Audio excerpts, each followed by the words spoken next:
Ladies and gentlemen, the program will begin in 1 minute.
Ladies and gentlemen, welcome and welcome back to the White House Correspondents Association Summer Dinner. Please welcome this evening's head table, Ryan Bennett of MS Now, Trevor Hanukkah of Reuters,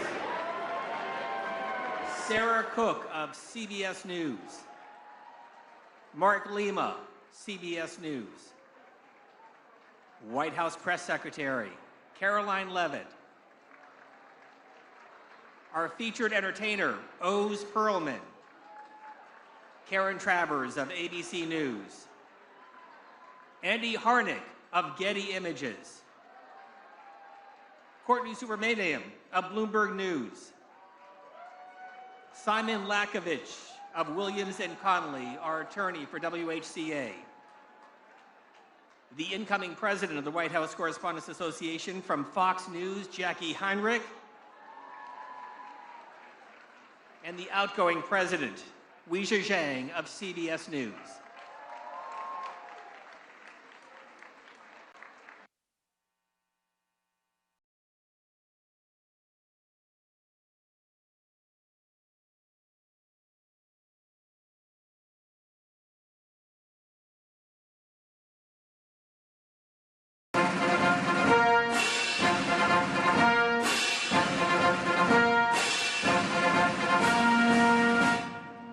Ladies and gentlemen, the 45th and 47th President of the United States, Donald J. Trump.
Ladies and gentlemen, please rise for the presentation of the colors by the Joint Armed Forces Color Guard from the Military District of Washington, D.C., and the singing of our national anthem by Master Gunnery Sergeant Kevin Banier.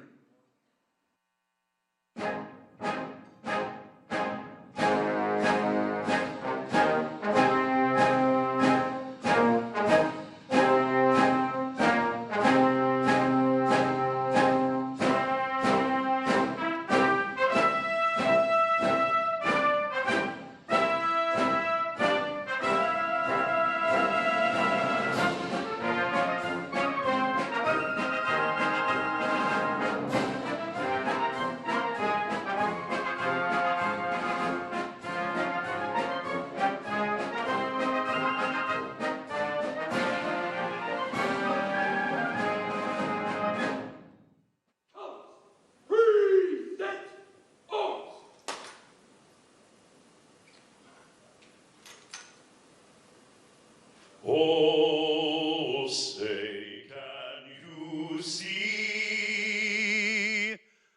by the dawn's early light what so proudly we hailed at the twilight's last gleaming, whose broad stripes and bright stars through the perilous fight o'er the ramparts we watched were so gallantly streaming, and the rocket's red glare, the bombs bursting in air, gave proof to the night that our flag was still there. Oh, say, does that star-spangled banner yet wave o'er the land of the free and the home of the brave?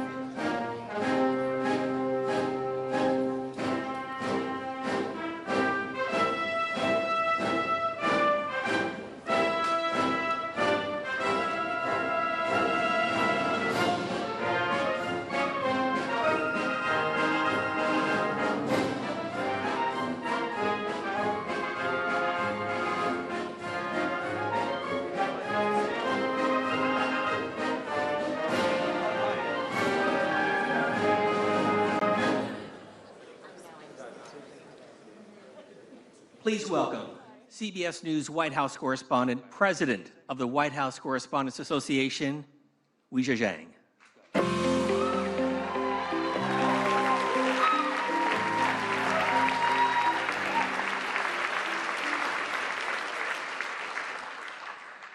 Good evening, everybody. Let's try this again. Because one thing about this press corps is we always have a follow-up. Welcome to the 2026 White House Correspondents' Dinner, a tradition spanning more than a century and one we are especially proud to continue tonight. President Trump, thank you. Thank you for being here again. Thank you for all your support as we reschedule this dinner. White House Press Secretary Caroline Leavitt and your team, thank you too. Cabinet members, members of Congress, distinguished guests, welcome. And of course, WHCA members, thank you. Many of you were also with us in April. You came as guests, but within moments, you went to work. Please sit. You shifted into reporters, taking notes, capturing video, streaming live, even as uncertainty and anxiety filled the room. Law enforcement ran toward danger. Administration officials met backstage to gather facts. And Mr. President, you went straight to the podium in the White House briefing room to answer questions from journalists, all of us still in our gowns and tuxedos. That night will go down in history, and so will our response. During that news conference, President Trump said the ballroom was totally unified and that it was a very beautiful thing to see. 3 months later, it still is. Whatever may divide us, we stand together against political violence.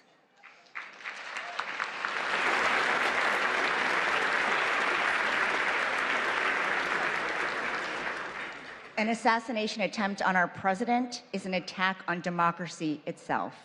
Tonight,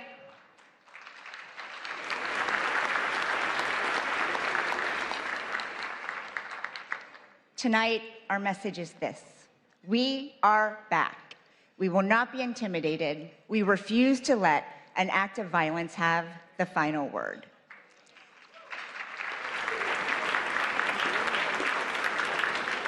Later, we will honor people whose courage and grace in April prevented the evening from becoming much worse. We'll also celebrate the exceptional work of our colleagues, the students who want to join our ranks, and the First Amendment that protects it all. But first, enjoy dinner and be good to your servers. We'll see you soon.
Please welcome back to the podium from CBS News, the president of the White House Correspondents Association, Wei Zhezhang.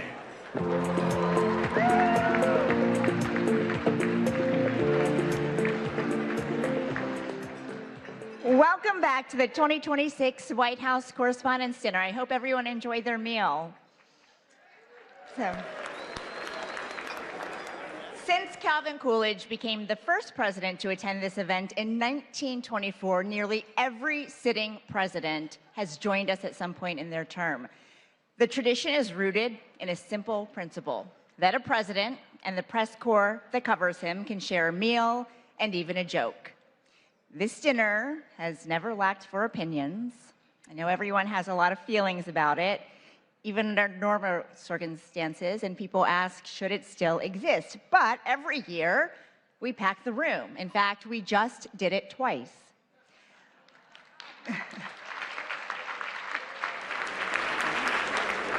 Whatever brought you here tonight, this evening is dedicated to the First Amendment and the excellent work of our colleagues and scholars. President Trump, you are joining us tonight for the second time in 3 months, and we don't take that lightly. Thank you.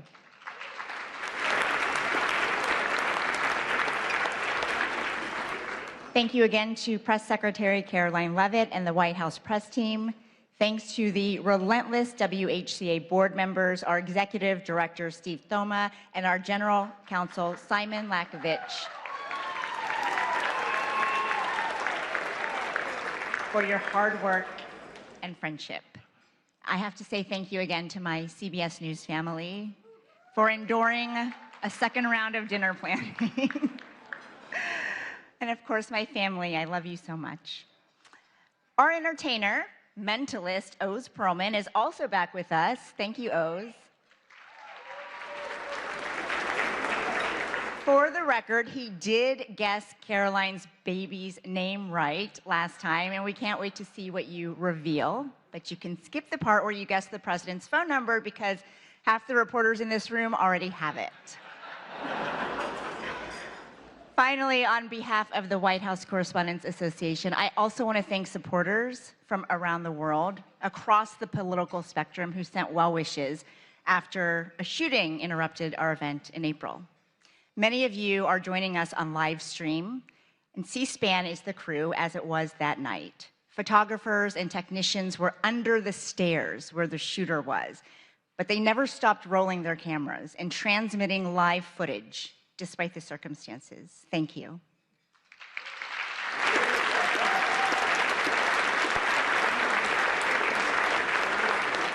That night tested all of us, but it revealed something worth fighting for. While journalists in the ballroom were gathering facts and getting them to the public, I got a rare glimpse of something few of us ever see in real time. In a holding room, President Trump was huddled with members of his cabinet, asking questions, finding the best way to share the answers with everyone, which is our job description too. I keep coming back to that split screen, not because it was dramatic, but because it quietly proved no matter how complicated or tense the relationship is between the press and the presidency, what we share is far more important than anything else. And that is our duty to serve the American people.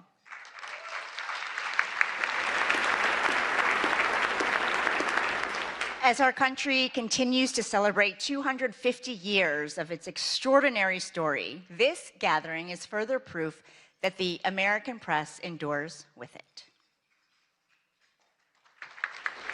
Whose cross stripes and bright stars through the perilous fight. The White House Correspondents' Dinner was to be a night celebrating the First Amendment and 250 years of surviving, thriving, and overcoming our nation's many unthinkable challenges.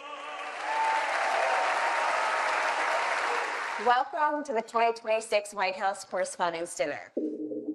But that celebration was stopped by a single gunman in an apparent attempt to assassinate the president. I heard the loud bangs that were going off. It was extremely frightening. I was only a few feet away. We were all told to just get under the tables. And at first some of the White House officials did too.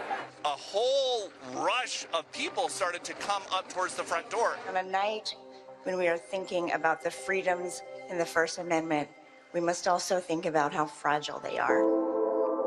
And that was very unexpected. The president and the White House press corps proved resilient. This was an event dedicated to freedom of speech that was supposed to bring together members of both parties with members of the press. And in a certain way, it did. So we are together again tonight, proving our resolve and unyielding fortitude. And to celebrate America at 2:50.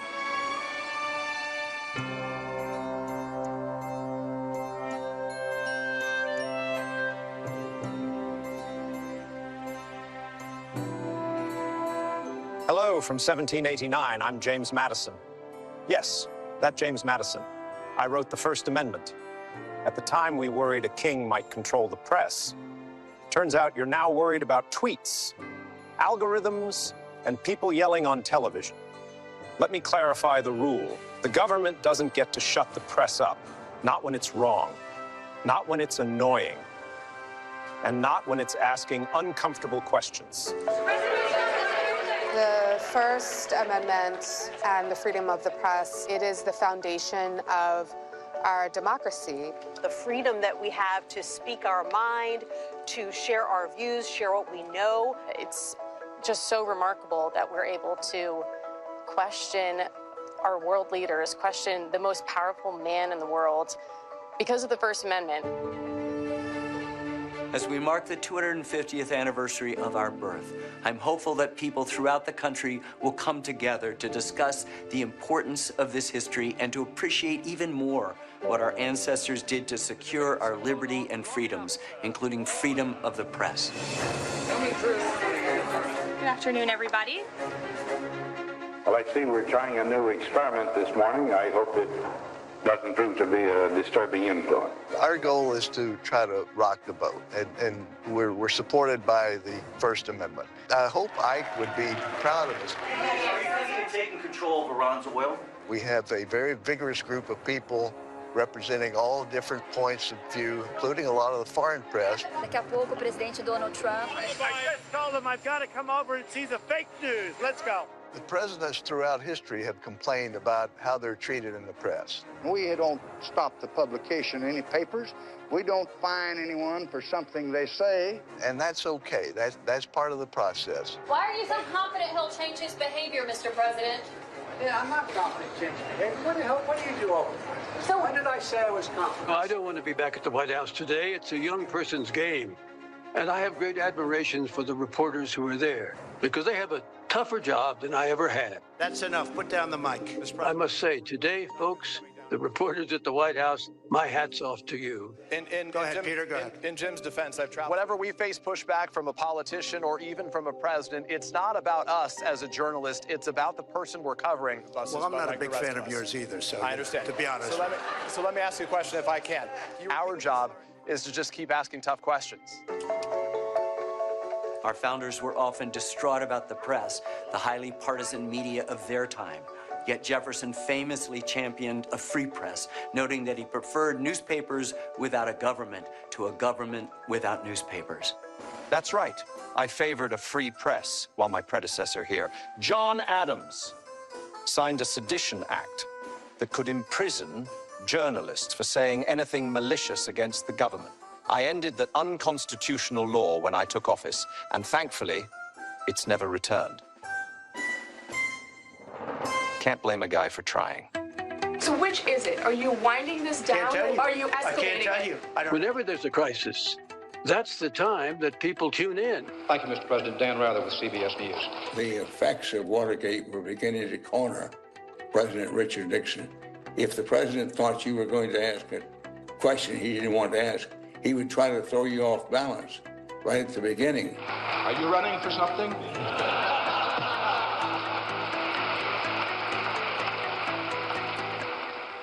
No, sir, Mr. President, are you? Mr. President, in talking about the continuing recession tonight, you have blamed mistakes of the past, and you have blamed the Congress. Does any of the blame belong to you? Yes, because for many years I was a Democrat. Why did you really want to go to war? When we push them to answer questions on the record, they have an opportunity to explain their reasoning, explain their thinking, explain their goals. Can you tell the country, sir, why you are content with all the fanfare around this deal to leave the conscience of this nation and the strength of this nation unaccounted for in relation to these 4 Americans? The notion that I'm content, Major, that's nonsense. And you should know better. Hello, everybody. Have a good trip. Well, you can't fall asleep on Air Force One because you never know when the president's going to come back and take questions. It's going to be a very long trip, right? Dan Compton, who's been with the president all day, is on the phone from Nebraska. On 9/11, I was part of that small travel pool that the White House agreed to take on what was a 10-hour odyssey. The president might be a target as well, and that is why he has come to as secure a place as he could. The White House made sure that we had phone connections and that we had access to the president. It worked exactly the way it should. So I dialed President Trump's number, and he picked up, just like anybody else. I just got off the phone with President Trump. It was a roughly 9-minute phone interview. I've covered 5 different presidents. I have never seen one other than Donald Trump who regularly takes phone calls from reporters. New media is massively important to our country. Here's what you missed if you weren't tuned in. We utilize social media to help people understand what we're talking about, breaking it down in digestible ways so that they can understand even the more nuanced news that's going on here at the White House. And today we went through the Rose Garden into the Oval Office to see every single outlet that's at the White House is shaping the national news. All of these outlets have a place here, and all of our audiences deserve to know what's going on in our country and in this White House. I don't think it's unusual for a president to be criticized. That seems to be one of the things that go with the job. As we look back over history, almost without exception, the better presidents at the end of their term have actually thanked the press in the spirit of, you had your job to do, I had my job to do, and that's the way the country goes together. Truth be told, in the greater scheme of things, you are, I hesitate to say this, more essential to that common pursuit than I am. And that's why freedom of the press is and must always be above politics. My friends say, what is it like to deal with the press corps? I said, these are just people that are trying to do the best they possibly can. You're not supposed to be sycophants. You're supposed to be skeptics. You're supposed to ask me tough questions and make sure that we are accountable to the people who sent us here, and you have done that.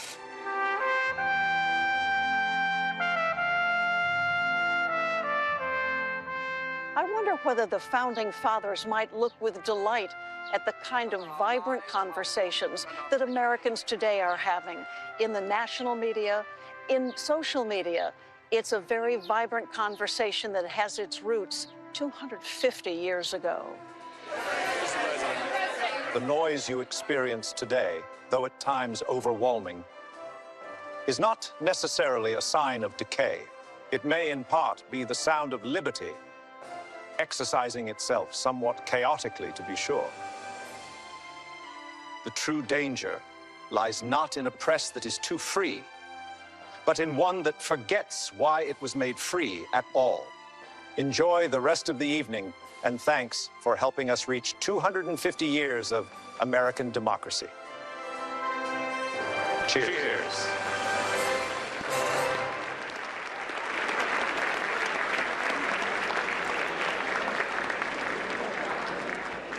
Thank you, founders. What a powerful reminder. By the way, that was AI, in case you missed it.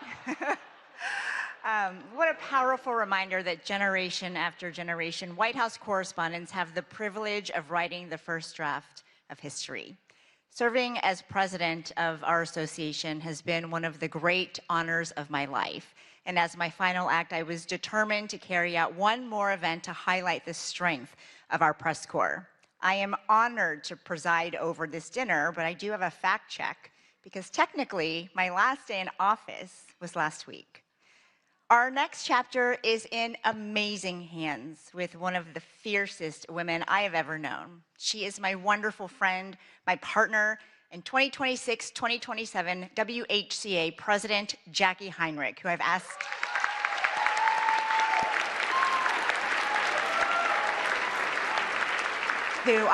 to help present two very special awards. Jackie.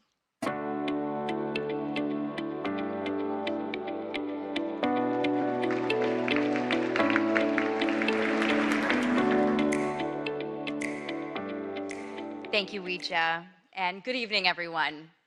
Before anything else, I want to recognize Ouija Jiang for her leadership, her unwavering commitment to this press corps. Ouija, you have really represented this association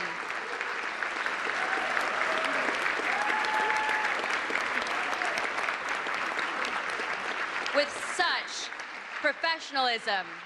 There we go. There we go. Just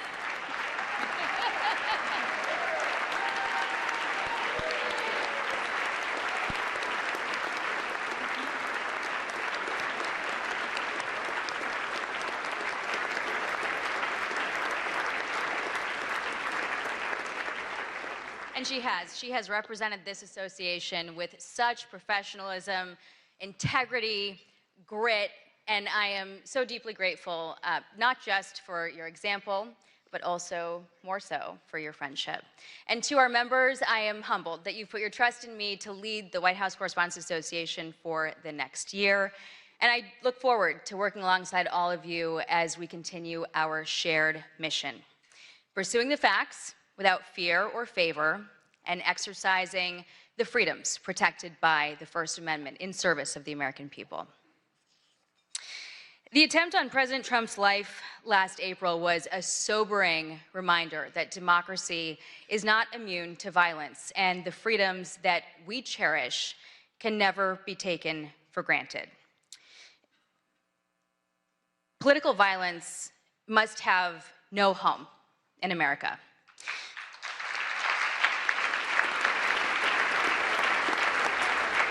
And journalism can serve us well to broaden understanding, to shed light, and to inform our decisions, especially in this age of fast-moving information that can reinforce our divisions. And we are grateful to have President Trump here tonight, taking part in this tradition that recognizes the essential role of a free press in our democracy. Thank you, President Trump. The events of that night also revealed the resilience of this press corps, the all-American sense of resolve that no act of intimidation will silence us, and the endurance of the First Amendment. And we're gathered here tonight because we believe that a free press always finds a way forward.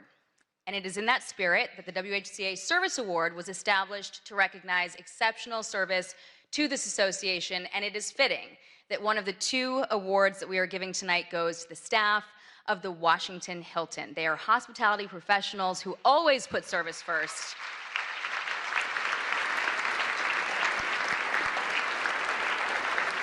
As harrowing events unfolded that night, their courage was on full display. The kitchen workers, the ballroom wait staff remained at their posts. When President Trump urged that the evening should continue, they prepared to serve more than 2,600 guests while they were still processing the shock alongside all of us. And when the Secret Service made the necessary call to postpone the remainder of the program, they immediately pivoted, preserving every unserved meal and donating them to local shelters.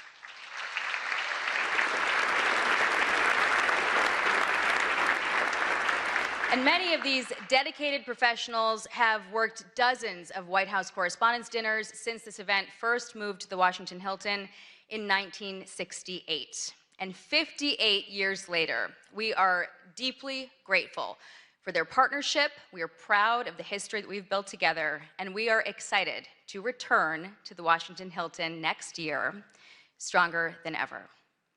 Please welcome the Washington Hilton's General Manager, Ken Jarka, and Catering Manager, Karen Fiketis, to accept the WHCA President's Award for Exceptional Service on behalf of the entire Washington Hilton team.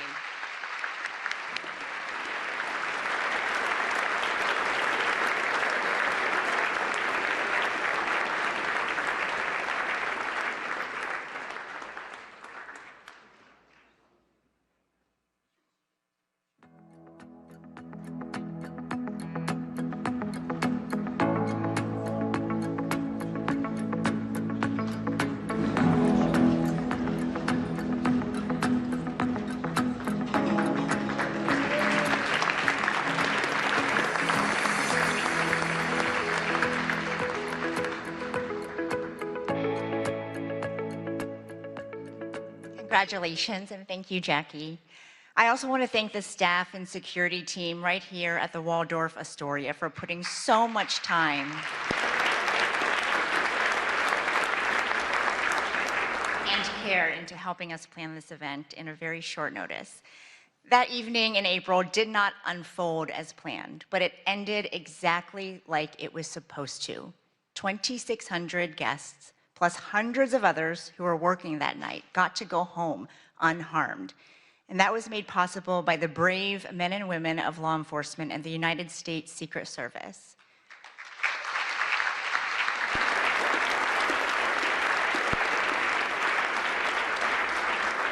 On behalf of every person who was inside that ballroom, and every family who got to hear their loved ones say, "Don't worry, I'm okay," we thank you.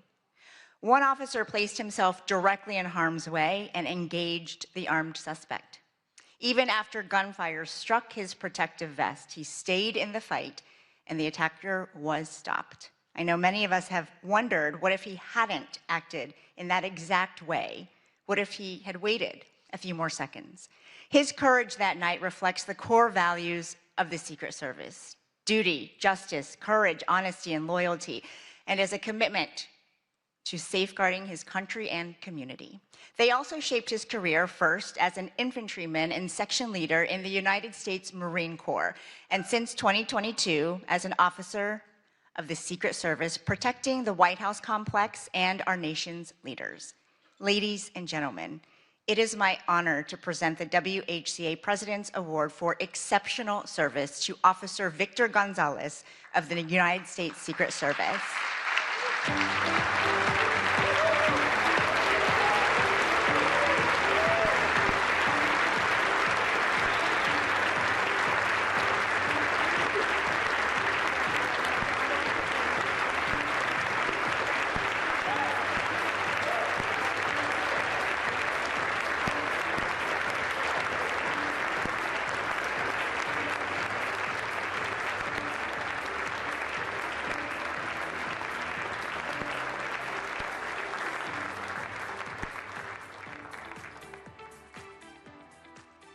Thank you again, Officer Gonzalez, and to all the law enforcement officials who work around the clock to keep us safe.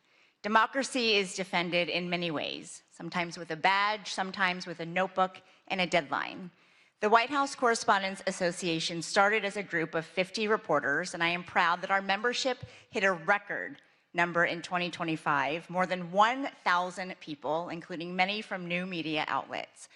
Our press corps covers the presidency at all hours of the day. In their personal lives, they miss out on a lot so that the world doesn't have to. If you're a past WHCA president here tonight, please stand.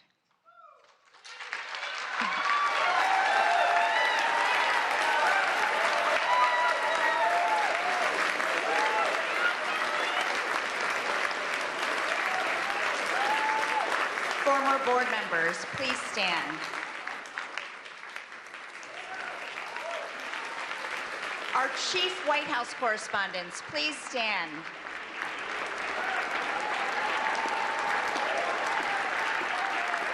All current White House correspondents, reporters, producers, photographers, visual and audio journalists, please stand.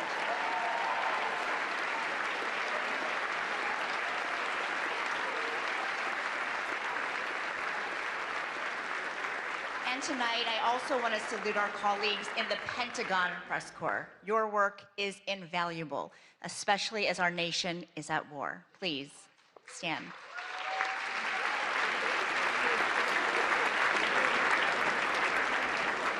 And now we turn our attention to future White House correspondents, our incredible scholarship award winners. Please welcome our Scholarship Committee Chair, who also serves as the WHCA Secretary, Brian Bennett of MS Now.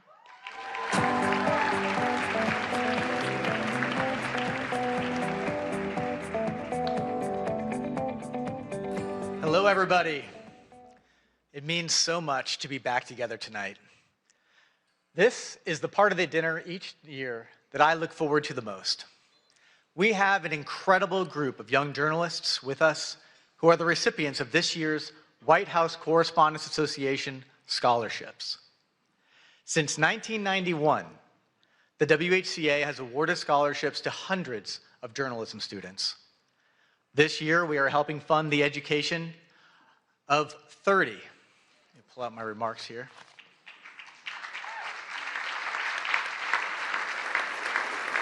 30 students from 16 colleges and universities.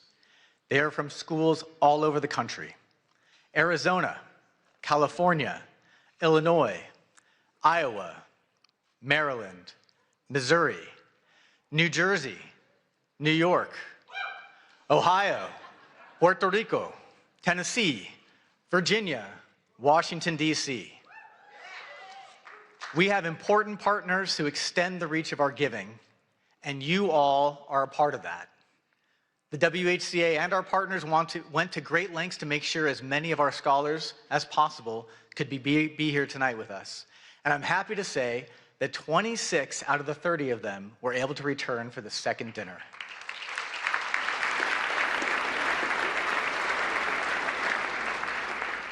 Some came back to DC from far away. Many were already here in Washington for the summer for journalism internships. When the April dinner was interrupted by the shooting, a lot of the scholars did what journalists do in dangerous situations. They started reporting, and they reported for their college newspapers. They are already showing their commitment to the work that we are all here to celebrate. Our dinner is the primary fundraiser for our association and our scholarships, and because of that generosity, we were able to increase the amount of several scholarships this year. Thank you for being a part of this and supporting this work. And we also want to say thanks to the America 250 Commission for your generous donation to our scholarship fund. The scholars not only receive financial help to pay for school. Earlier this year, they had a tour of the White House, and they met with White House officials. They spent an afternoon with dozens of senior journalists who cover the White House, and they were paired with mentors, working journalists from the White House Correspondents Association, who make a year-long commitment to offer advice and encouragement. We all had people along the way who helped make us better. And the WHCA Scholarship Program is a way that our association gives back and helps strengthen a new generation of journalists. Because of the commitment and your support, past WHCA scholarship recipients are now doing amazing things in journalism. We tracked some of them down to tell us about their work today.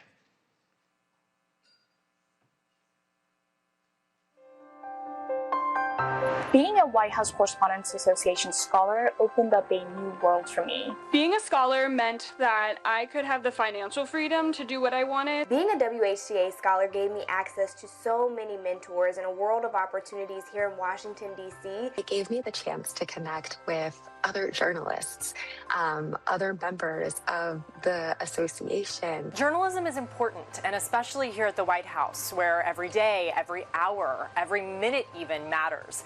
The decisions that are made here impact people across the country and around the world. The idea that you get to be a part of the first draft of history, it all is extremely inspiring and drives me as a journalist. There are so many pinch me moments covering the White House, watching world leaders arrive here, walking into the press briefing room, getting to see Marine One land on the South Lawn, and getting to ask the President of the United States a question directly. Being selected as a White House Correspondents Association scholar has played a huge role in my career. I was there as President Biden gave a toast to the freedom of the press, and also as Kim Kardashian strutted across the runway and posed for pictures among a room full of talented journalists. The stars, the outfits, the photographs. And I remember too, that was the year that Brittany Griner had just returned home, and so being able to see her was really emotional. I was also inspired looking around at all the different scholars and how excited they were, and I think their excitement influenced my excitement about it. And it really was an eye-opening experience about just how important this role is. This White House press corps is not a mythical world. It exists, and it is something that I can aspire to be a part of. And I owe a lot of credit to the WHCA for getting me here. So many journalists involved in this organization were willing to chat with me, to invest in me. And it's a cycle because of what they were able to pass on. I hope that I can play a role in doing that for the next generation as well.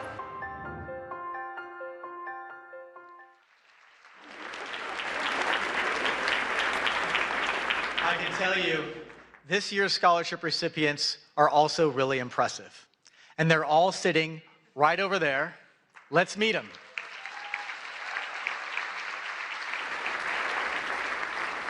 Please stand as I read your name. From American University, Louisa Clausen. From Arizona State University, George Headley, Elisa Horton, and Kyle Sikinski. From Hampton University, Kristen Fluellen and Jade Abubakar. From Howard University, Tatiana Allen and Madison Maynard and Sanyu Lakoma. From Iowa State University, Eric Anderson. From Northwestern University, Jacques Aburizik, Caitlin Bender-Thomas, Samantha Freeman. From Iowa University, Nyla Gilbert, Aidan Ryan, Emily Stokes. From Princeton University, Ina Marcia. From Sagrado Corazon University in Puerto Rico, Iana Sotovalle. From Syracuse University, Ben Bassick. From the University of California, Berkeley, Hae-Yoon Cho. From the University of Kansas, Julia Hansen. From the University of Maryland, Laura Charleston, Lillian Gray, Dana Matthews, Ashley Nera. From the University of Missouri, Callie Fowler, Tyler Kirwan, Fletcher Mantooth. And from the University of Tennessee, Abigail Fanning. Congratulations, scholars. Please be seated.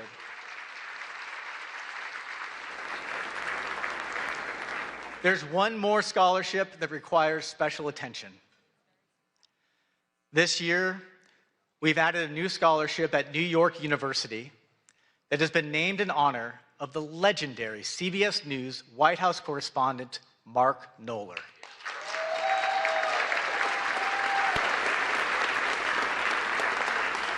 As you all know, Mark passed away in August. And if you needed to know how many times the president had been to Camp David, or went on vacation, or played golf, Mark Knoller always had the facts. And he was always willing to share. To remember Mark and to commemorate the new WHCA scholarship at his alma mater, NYU, here is a tribute put together by his friend and CBS News chief correspondent, Major Garrett. I'm Mark Knoller, CBS News, and you could say that I'm kind of the CBS News numbers man at the White House. You could say that, but that's less than half the story. Can you justify your role? Mark did keep a log of presidential actions, everything from speeches and press conferences to vacations and foreign trips. By my count, President Obama had 65 domestic trips in 2010, spanning 104 days. Knoller's numbers were so precise, White House aides used them to backfill or correct their own records. Historians and journalists came to rely on Knoller's database, which he never hoarded, always shared. Mark? Knoller. Mark Knoller. Knoller considered that database the heartbeat of the presidency. To understand and cover a president, you had to know and remember all of a president's actions. President Obama does like to play golf. Since taking office, he has played golf 57 times. I'll be glad to answer a couple of questions. Mark Knoller, are you with us? You bet. Those who watched Knoller work were left in awe. Every White House reporter logs long hours. None logged as many as Knoller. I'm one of those lucky people that gets to work at something he loves doing, And so I really don't feel as though I'm sacrificing anything, spending long days here.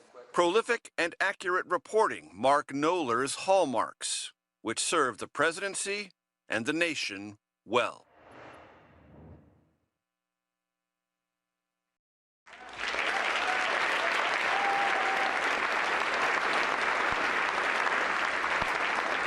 We are honored to be able to add a new scholarship in Mark's name in partnership with NYU's Arthur L. Clarke Journalism Institute. And even more happy to announce that the first recipient of the Mark Knoller Scholarship is Avril Silva. Please stand, Avril.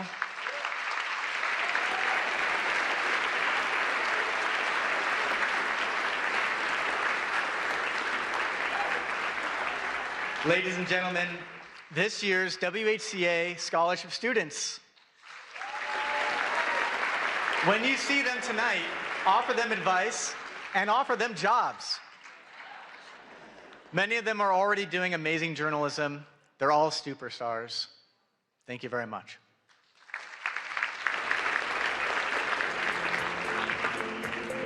Please welcome the chief correspondent for ABC News, the co-anchor of ABC's This Week, and a former president of the White House Correspondents Association, Jonathan Karl. Not quite yet, actually.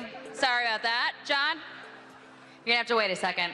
We have a lot to celebrate this evening, everyone. We want to give a special thanks to those who value the work that we do, the freedoms that we stand for, including Paramount, the Emerson Collective, and the Knight Foundation. All of them made donations to the WHCA after our April dinner was interrupted. And it is, by the way, our one fundraiser of the year. Their support will help our scholarship programs and our general operations in the next year. Thank you all very much.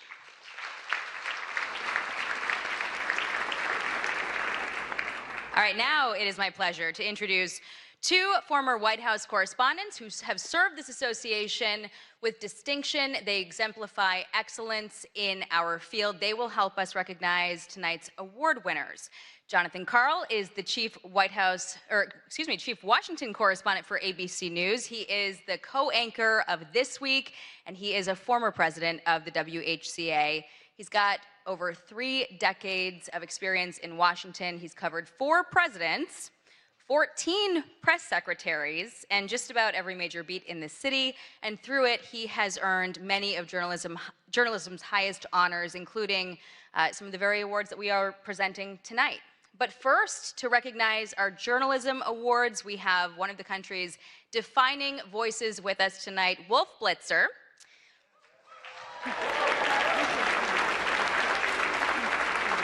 Wolf is CNN's lead political anchor. He's the host of The Situation Room, and he's been a staple of CNN's political coverage since 1990, earning a reputation for steady, authoritative reporting on some of the most consequential moments in modern history, and earning multiple Emmy Awards himself for his distinguished career. Please welcome me in joining Wolf to the stage.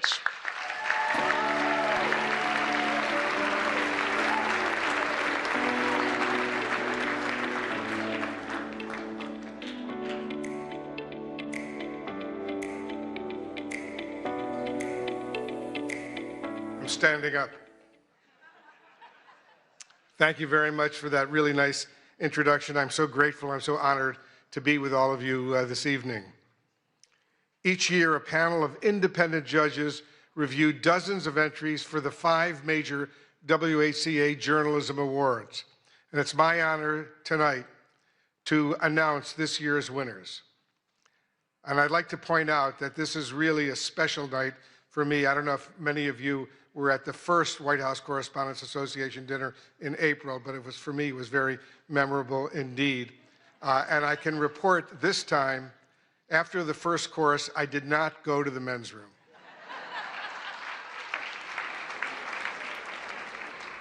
I've been to this dinner over these many, many years. I spent 7 years as a White House correspondent, and I just want to remember with real excitement and passion who often came with me to these dinners over these many years, and that was the man who hired me at CNN, the man who created CNN, the late Ted Turner, who recently passed away. And he was not only a mentor and a good friend, but he loved journalism. When he hired me, he said, remember, Wolf, we're the cable news, capital N, capital E, capital W, capital S network. This is where the news comes first, and don't forget that. Forget about your own personal opinions. Just report the news fairly and accurately, and if you can, do it first.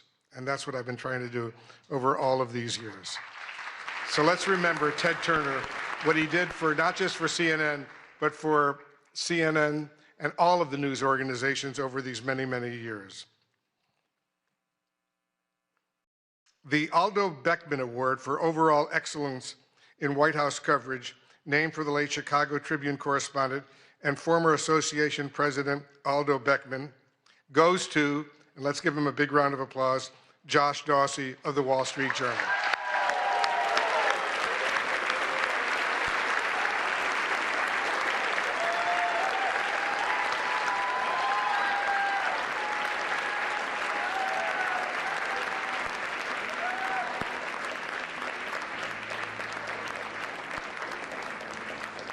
The judges said Josh Dawsey shows us how power works inside the presidency.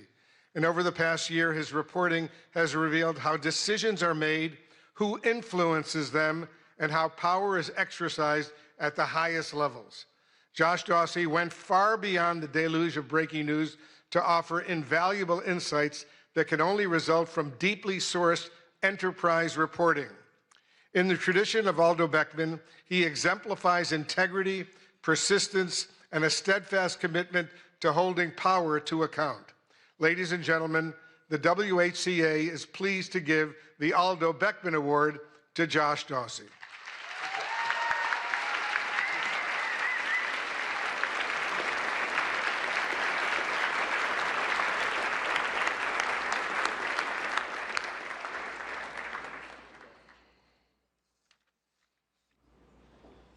Let's continue with the awards. Thank you. The WHCA gives out 2 awards for reporting under deadline pressure, one for print and one for broadcast. This year's print winner is Amr Madhani and Zeke Miller of the Associated Press.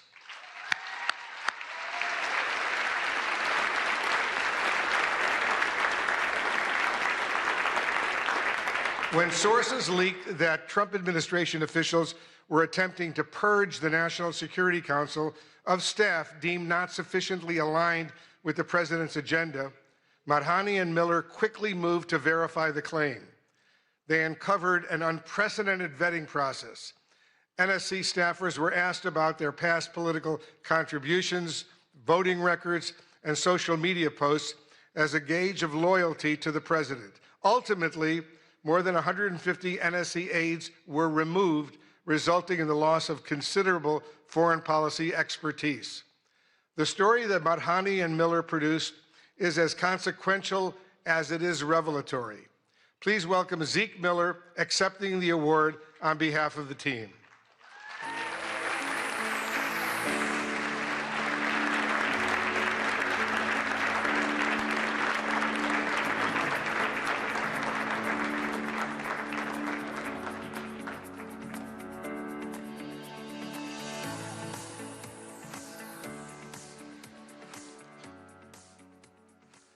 Now the Broadcast Award for Excellence Under Deadline Pressure.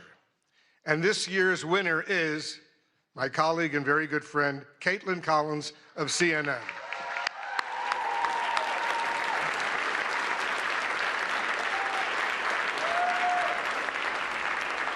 Reporting by CNN's Caitlin Collins on a historic showdown in the Oval Office between President Trump and Ukrainian President Zelensky launched a memorable day of nonstop insight and analysis, including her exclusive interview with the Secretary of State, Marco Rubio.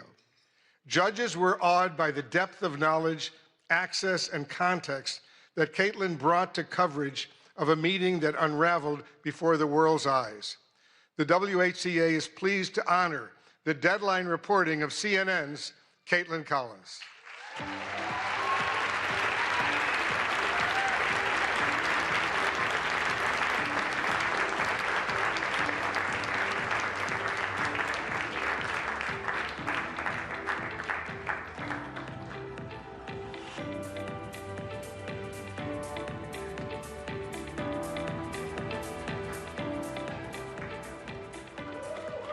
Let's give Caitlin another big round of applause.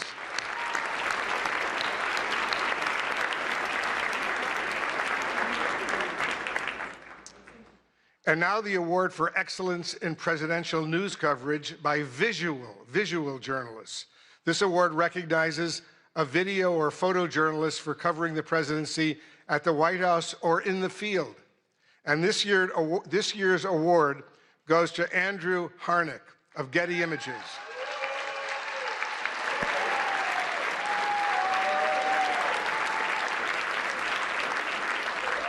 He captured the moment an Oval Office visitor collapsed during an event.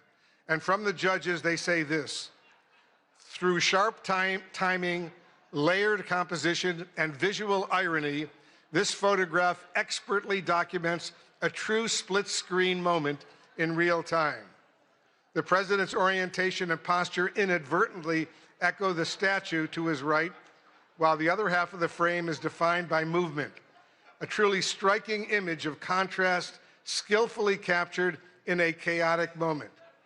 Please join me in congratulating Getty Images photographer Andrew Harnick, who also represents still photographers on the WHCA board.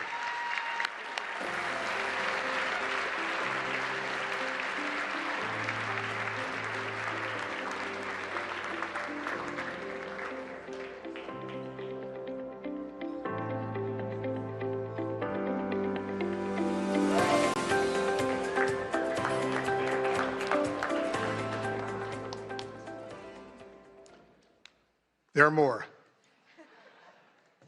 And now the Katharine Graham Award for Courage and Accountability, named for the legendary Washington Post publisher, and it comes with a prize of $10,000.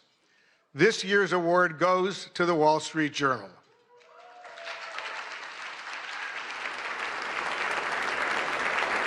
The Journal's courageous reporting on President Trump's past relationship with financier Jeffrey Epstein triggered the release of the so-called Epstein files, thousands of documents that might otherwise have remained hidden from the public. And despite the president's threat of a lawsuit, the Journal published a story about a provocative letter to Epstein bearing President Trump's signature. Trump quickly filed a $20 billion lawsuit against the Journal, revealing reporter Khadija Safdar's home address.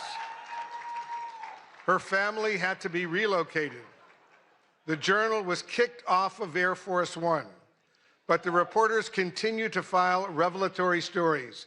Please welcome the winners of the Katharine Graham Award from the Wall Street Journal: Khadija Safdar, Sadie Gurman, Annie Linsky, Josh Dawsey again, Alex Leary, Rebecca Ballhaus, and Ryan Barber. Their colleague, Joe Palazzolo, could not attend tonight.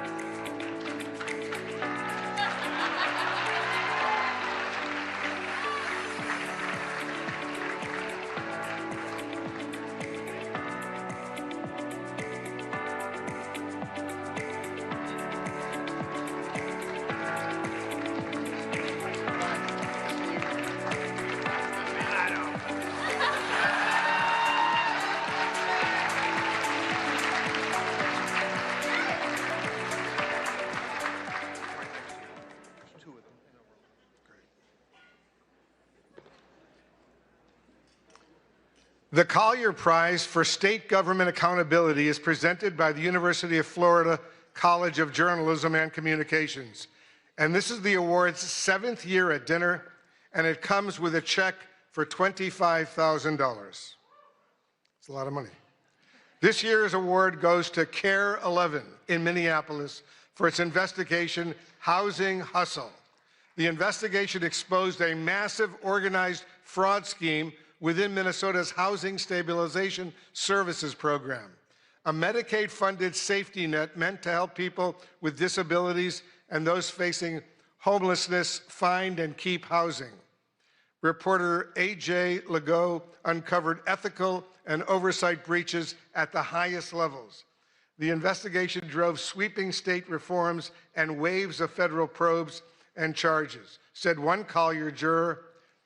KARE 11's rigorous and piercing investigation of Medicare fraud had undeniable impact, including the suspension of more than 130 companies from the ability to bill Medicaid, the state terminating the HSS program, the firing of the state official in charge, federal raids, subpoenas, indictments, and convictions, and enhanced screening, oversight, and suspension powers for regulators.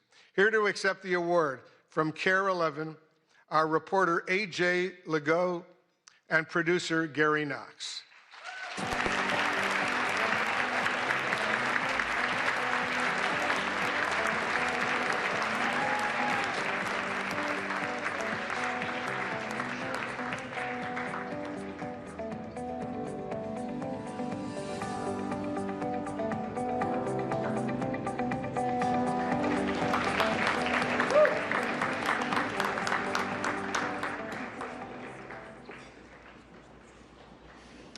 The Center for Integrity in News Reporting Award honors the most fair, impartial, objective news reporting by a member of the WHCA that has the courage to not fear and the discipline to not favor.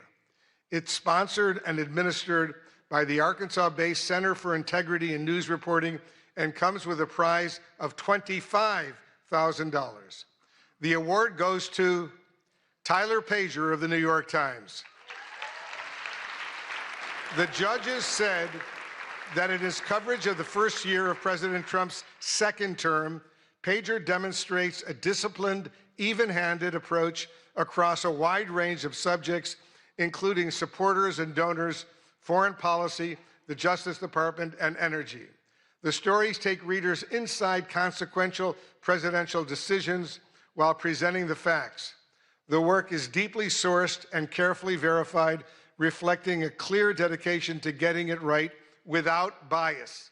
Taken together, this body of work stands as a strong example of fair, impartial, and objective journalism, precisely the standard this award is intended to honor. Let's hear it one more time for this year's winners. Ladies and gentlemen, thank you so much.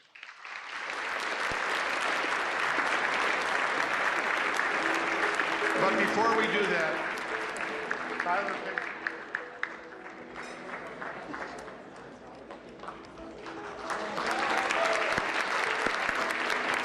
let's give him another huge round of applause.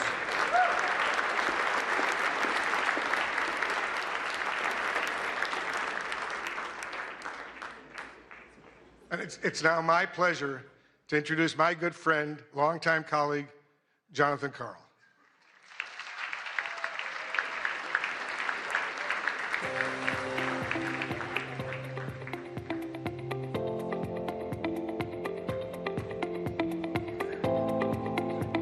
All right, the final award of the evening.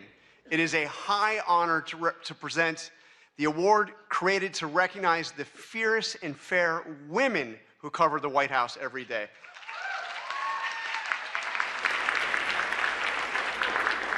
But first, I just want to give a big thank you to Weijia Zhang. Weijia, your leadership was steady when steadiness was in short supply. You refused to let an act of violence take this dinner away from us. And because of you, it has gone on. You insisted that happen. Thank you. Awesome, courageous. And Mr. President, I want to say it matters that you came here tonight. Thank you. For more than 100 years, presidents have chosen to sit in a room of reporters who ask tough and often uncomfortable questions and who report without fear or favor. It's important. Thank you for being here. And in that spirit, I am thrilled to present an award named after two women who didn't just cover history, they helped make it. In 1947, a woman joined the White House press corps and changed it forever. Her name was Alice Dunnigan. She was the first African-American woman ever credentialed at the White House.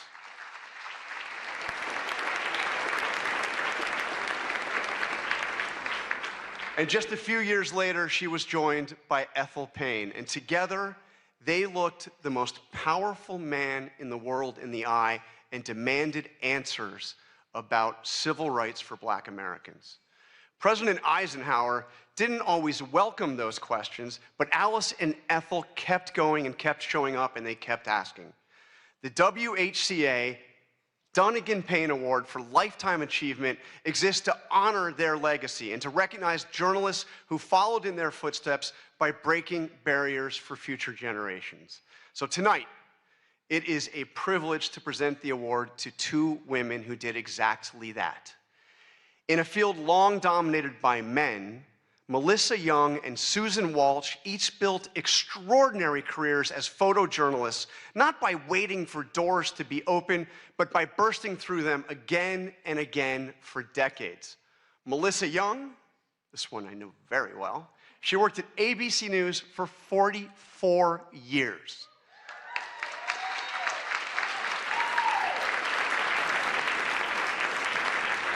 She began in local television in Miami and worked her way to Capitol Hill in the White House, where she was one of the first female photojournalists in the press corps. Melissa documented the presidencies from Ronald Reagan to Donald Trump. She covered campaigns, secretaries of state, and defense. She reported in disaster zones, war zones, all around the world. I worked side by side with Melissa for about half of those years, and I traveled to more than a dozen countries with her. I'm not going to mention the time I was briefly detained because that was on Capitol Hill and she came to my rescue. That kind of person. True. She's tireless and professional and a lot of fun to be around. She did it all with persistence, resilience, and quiet determination, retiring just last year. Susan Walsh, her career was built on anything but luck. When a promised job fell through after a college internship, she called the AP's Boston bureau every single day for 3 weeks, just saying, "Give me a shot, will you?" Well, finally, they did just that. She came in, she said yes to every assignment. She worked her way up. She got to cover Super Bowls, Boston marathons, 5 Olympic Games. She transferred to Washington in 1997. And from there, she went on to photograph every US president from Jimmy Carter to President Trump, traveling the world as part of the White House press corps. In 1999, she was part of the AP team that was awarded the Pulitzer Prize for feature photography for her coverage of President Clinton's impeachment. She also served as the White House News Photographers Association, fighting for press access at every turn. Susan also retired just last year and traded the briefing room in for the ice rink, where she now plays hockey with her son. She's pretty good. Alice Dunnigan and Ethel Payne showed us what it looks like to refuse to be pushed aside so that they could keep bearing witness to what matters most. Melissa Young and Susan Walsh spent their careers doing exactly that. Two women, 80 years of combined service, and a legacy that honors everything this award stands for.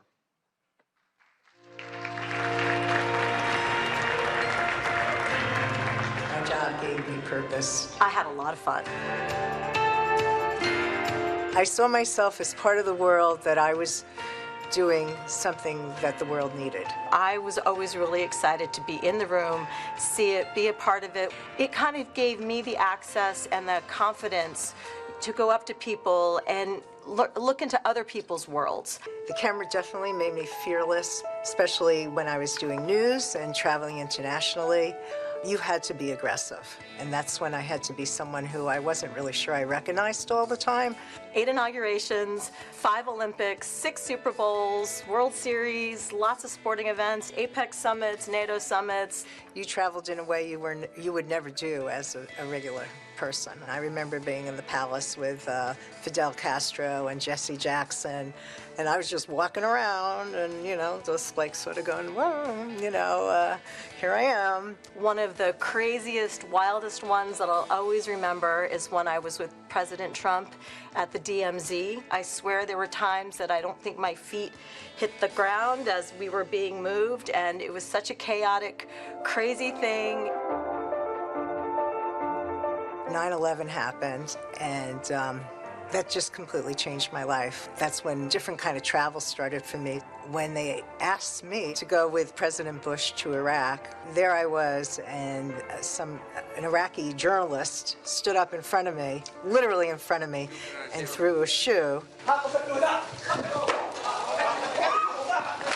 Secret Service jumped on him. I was right behind him. I remember trying to hold on to my tripod so I can keep shooting. And then when it was finally over, they rushed us into a room to do an interview with the president. I think I started to see that what I did was really important. I was traveling overseas with Jill Biden, and we slowly went into Ukraine, get the picture of First Lady Biden meeting Mrs. Zelensky, and for all of the, I love you guys, my writer friends, but for all you writer friends who didn't want to give me a spot in the van, my picture ended up on the front page everywhere, and your stories got bumped inside. Sorry. And I hope there are more women that will follow through on this, especially in television, because it really is a great job. It was always such a compliment to be considered one of the boys, one of the guys. And now that I'm older and there's many more women doing this job, I'm like, you know what? We're gonna claim our space. You guys can be one of the girls, because we got this. Yeah. We got this.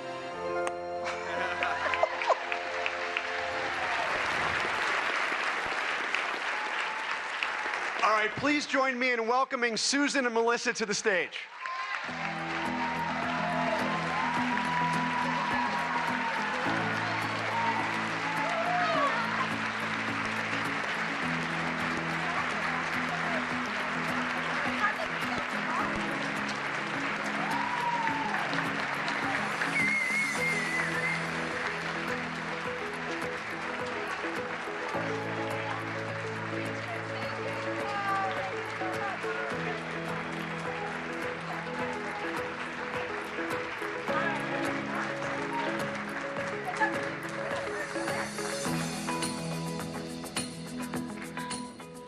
Can I say this is pretty awesome? I spent most of my career down in there, so I thank all the photographers and the photojournalists who had to cover this event.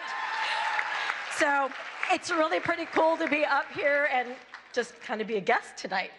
But they were gracious enough to give me an opportunity to say some things, so I'd like to say some things. First, Ouija, Jackie, and the entire Correspondence Board, I just want to thank you guys so much for selecting me this year, me and Melissa. I hope not to get emotional here. This award means like the world to me. Oh, I'm such a sucker. Sorry. I got this. This award means so much, not because it's named for two incredible trailblazing women, but because honestly, I felt that this association didn't always value what we did as photographers. And, there were many times that Melissa and I were the only two women in the White House travel pool. And I just have to say, things have changed, and I love it. So there's a whole lot more women out there, so yeah.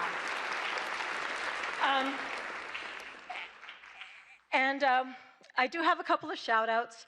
I have to thank the Associated Press for giving a chance. Giving a chance to a young photographer oh so many years ago. I truly hope I made you proud. To my son, Johnny, oh gosh. I practiced this and I was okay. To my son, Johnny, who's here tonight, thank you for putting up with your mom's crazy work schedule. I love you. And to, yes.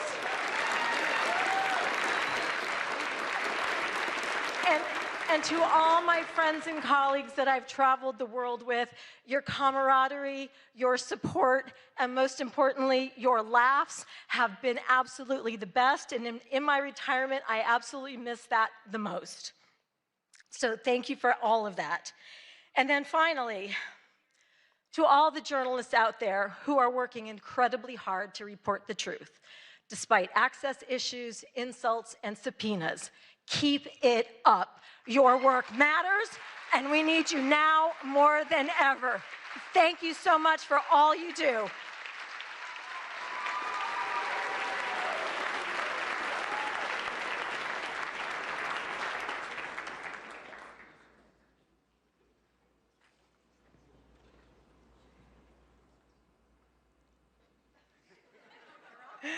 ABC has been breaking barriers since its start.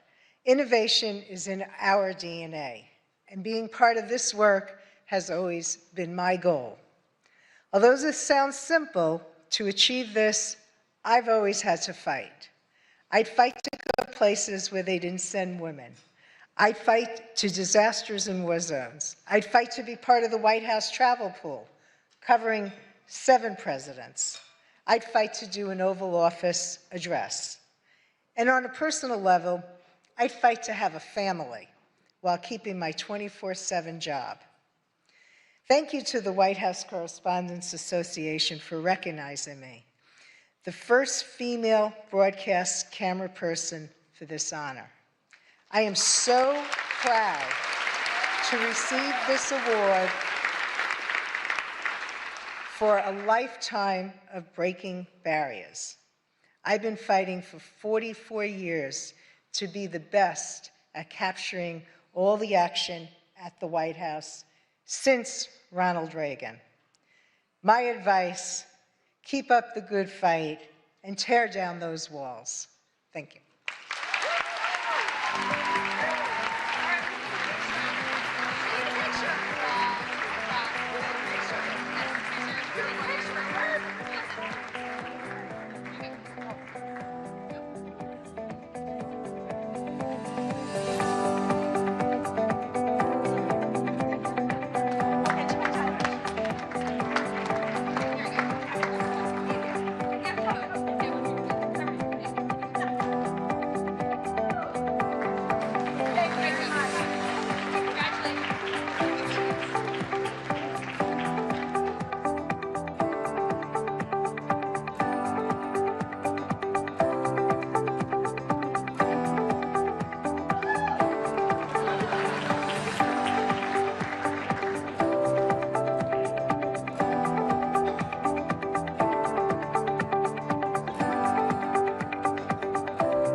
Congratulations again to all of our honorees tonight. I am confident that one day our scholarship winners could be the ones taking home awards. After all, not that long ago, we were you, young people passionate about journalism and determined to make it work.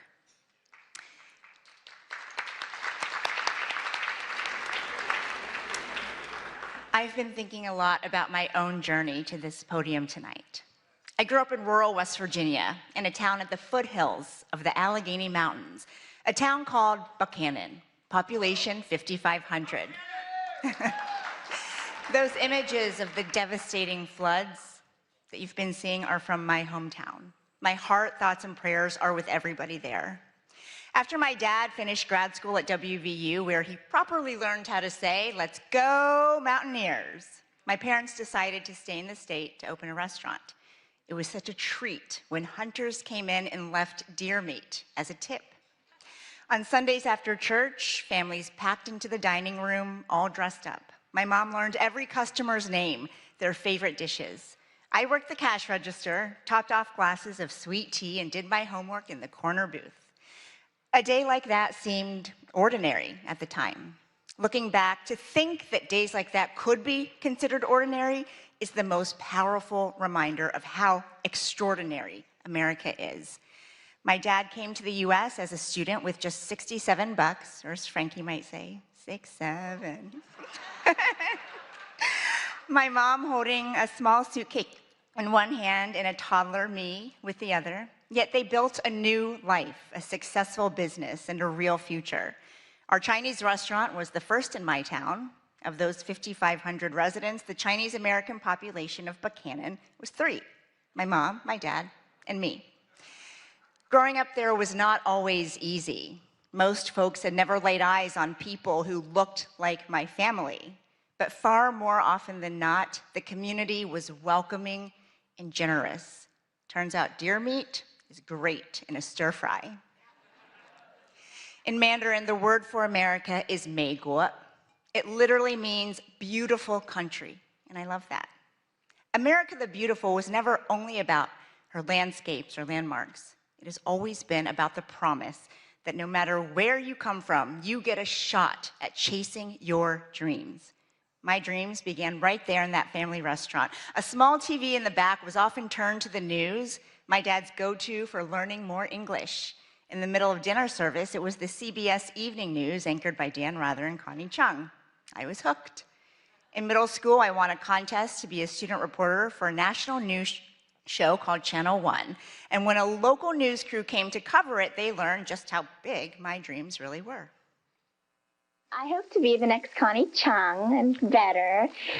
That's kind of hard, but that's my goal. And so I'm going to work very hard at trying to be a broadcast journalist.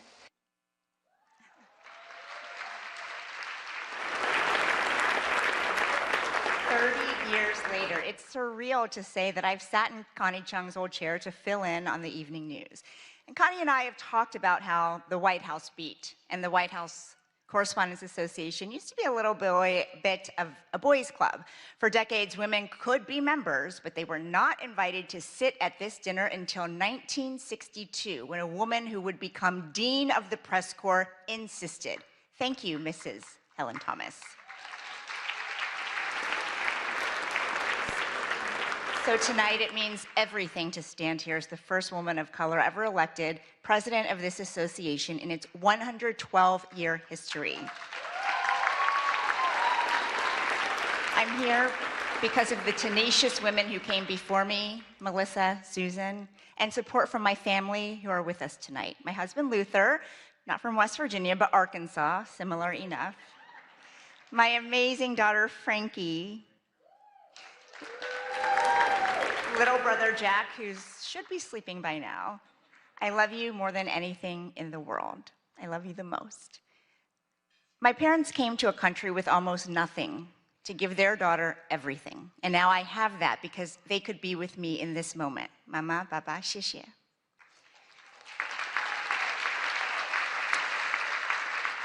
And sitting with them, my middle school video production teacher, Mrs. Diane Williams, who spent countless hours on my submission for that contest that changed my life.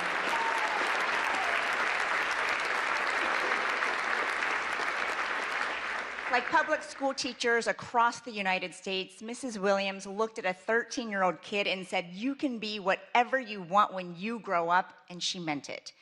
My story is like that of so many in this room and in this country, only in America.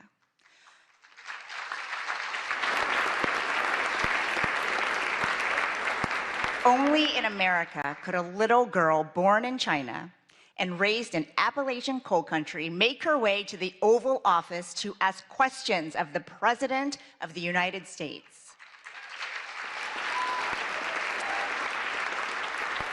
Because when this is your home, you inherit something remarkable. The protections in the First Amendment: free religion, free speech, free press, free assembly, free petition.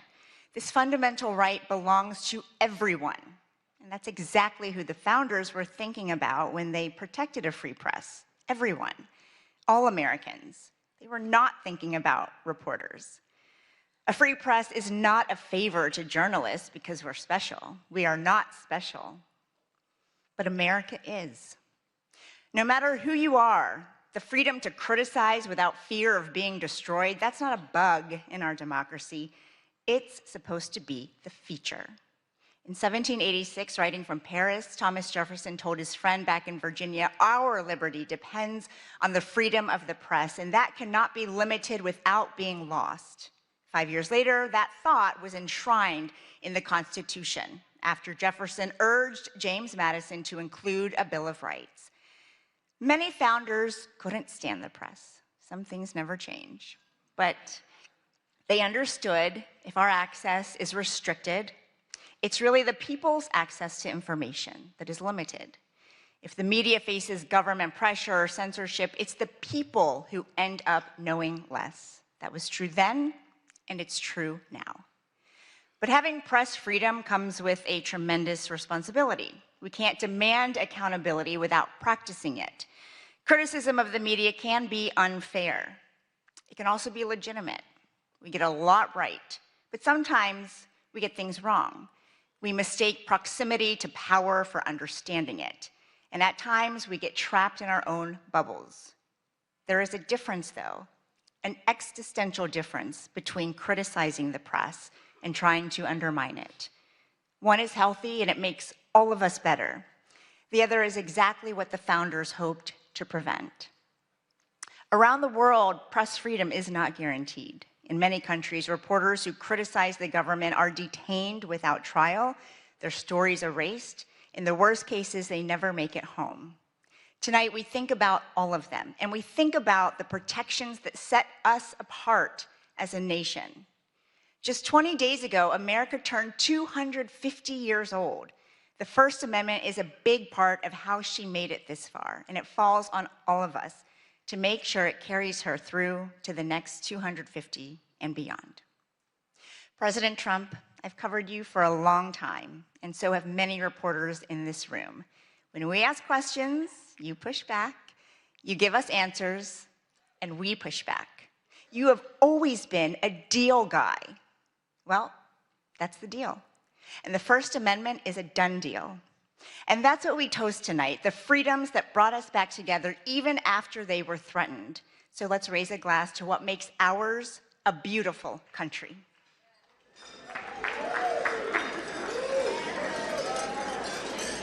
And now, ladies and gentlemen, please join me in welcoming the 45th and 47th President of the United States, President Donald J. Trump.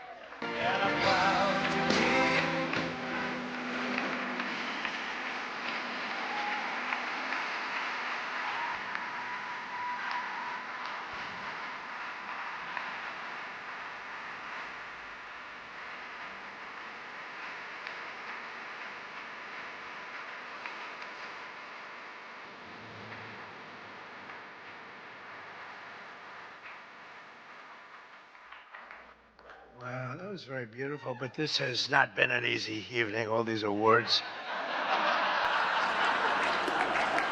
Do I have a say in those awards, all those awards? But it's great to be back at a place that I know very well because I built it.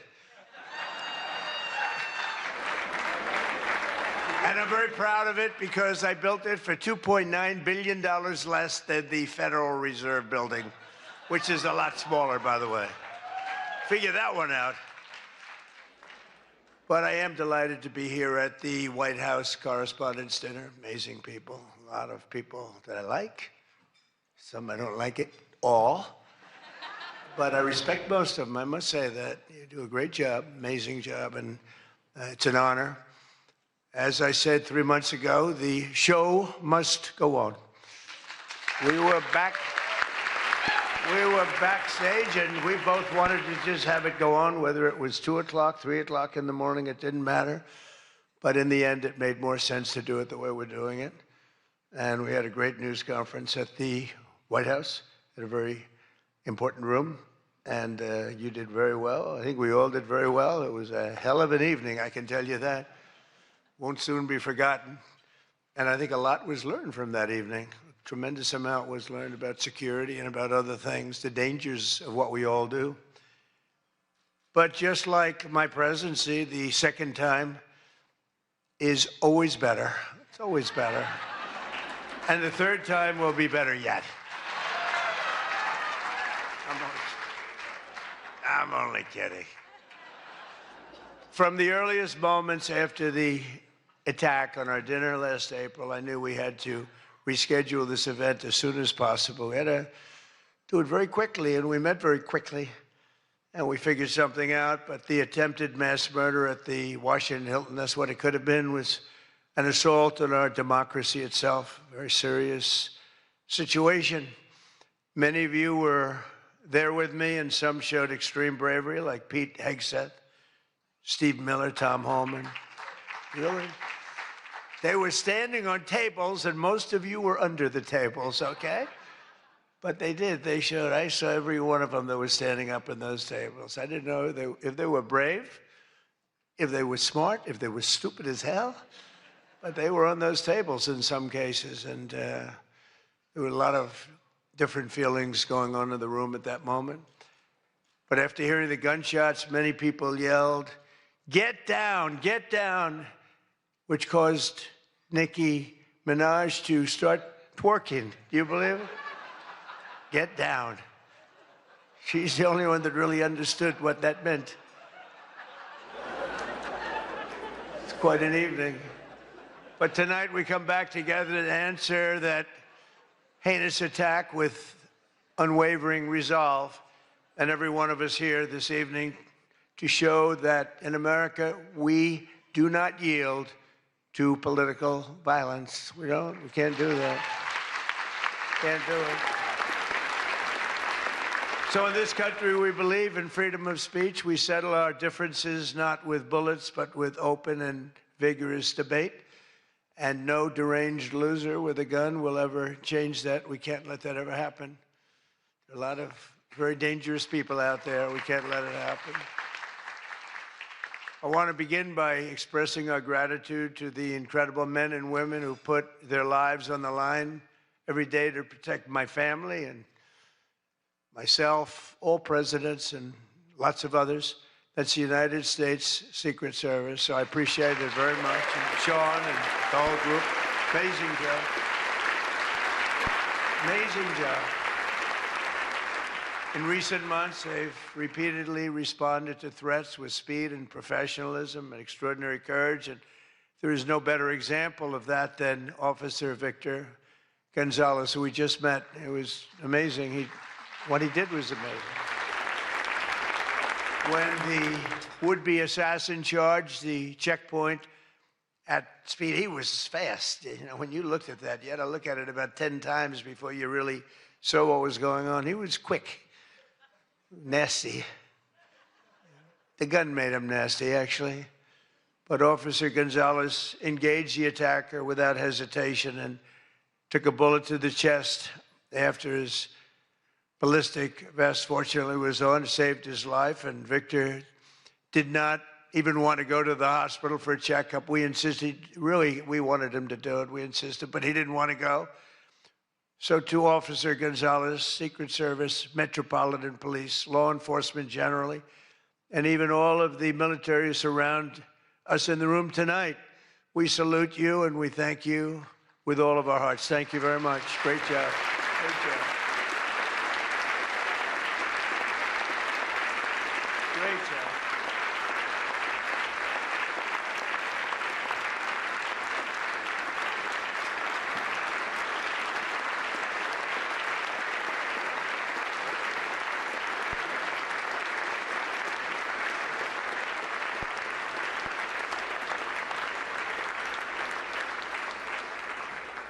These are great people.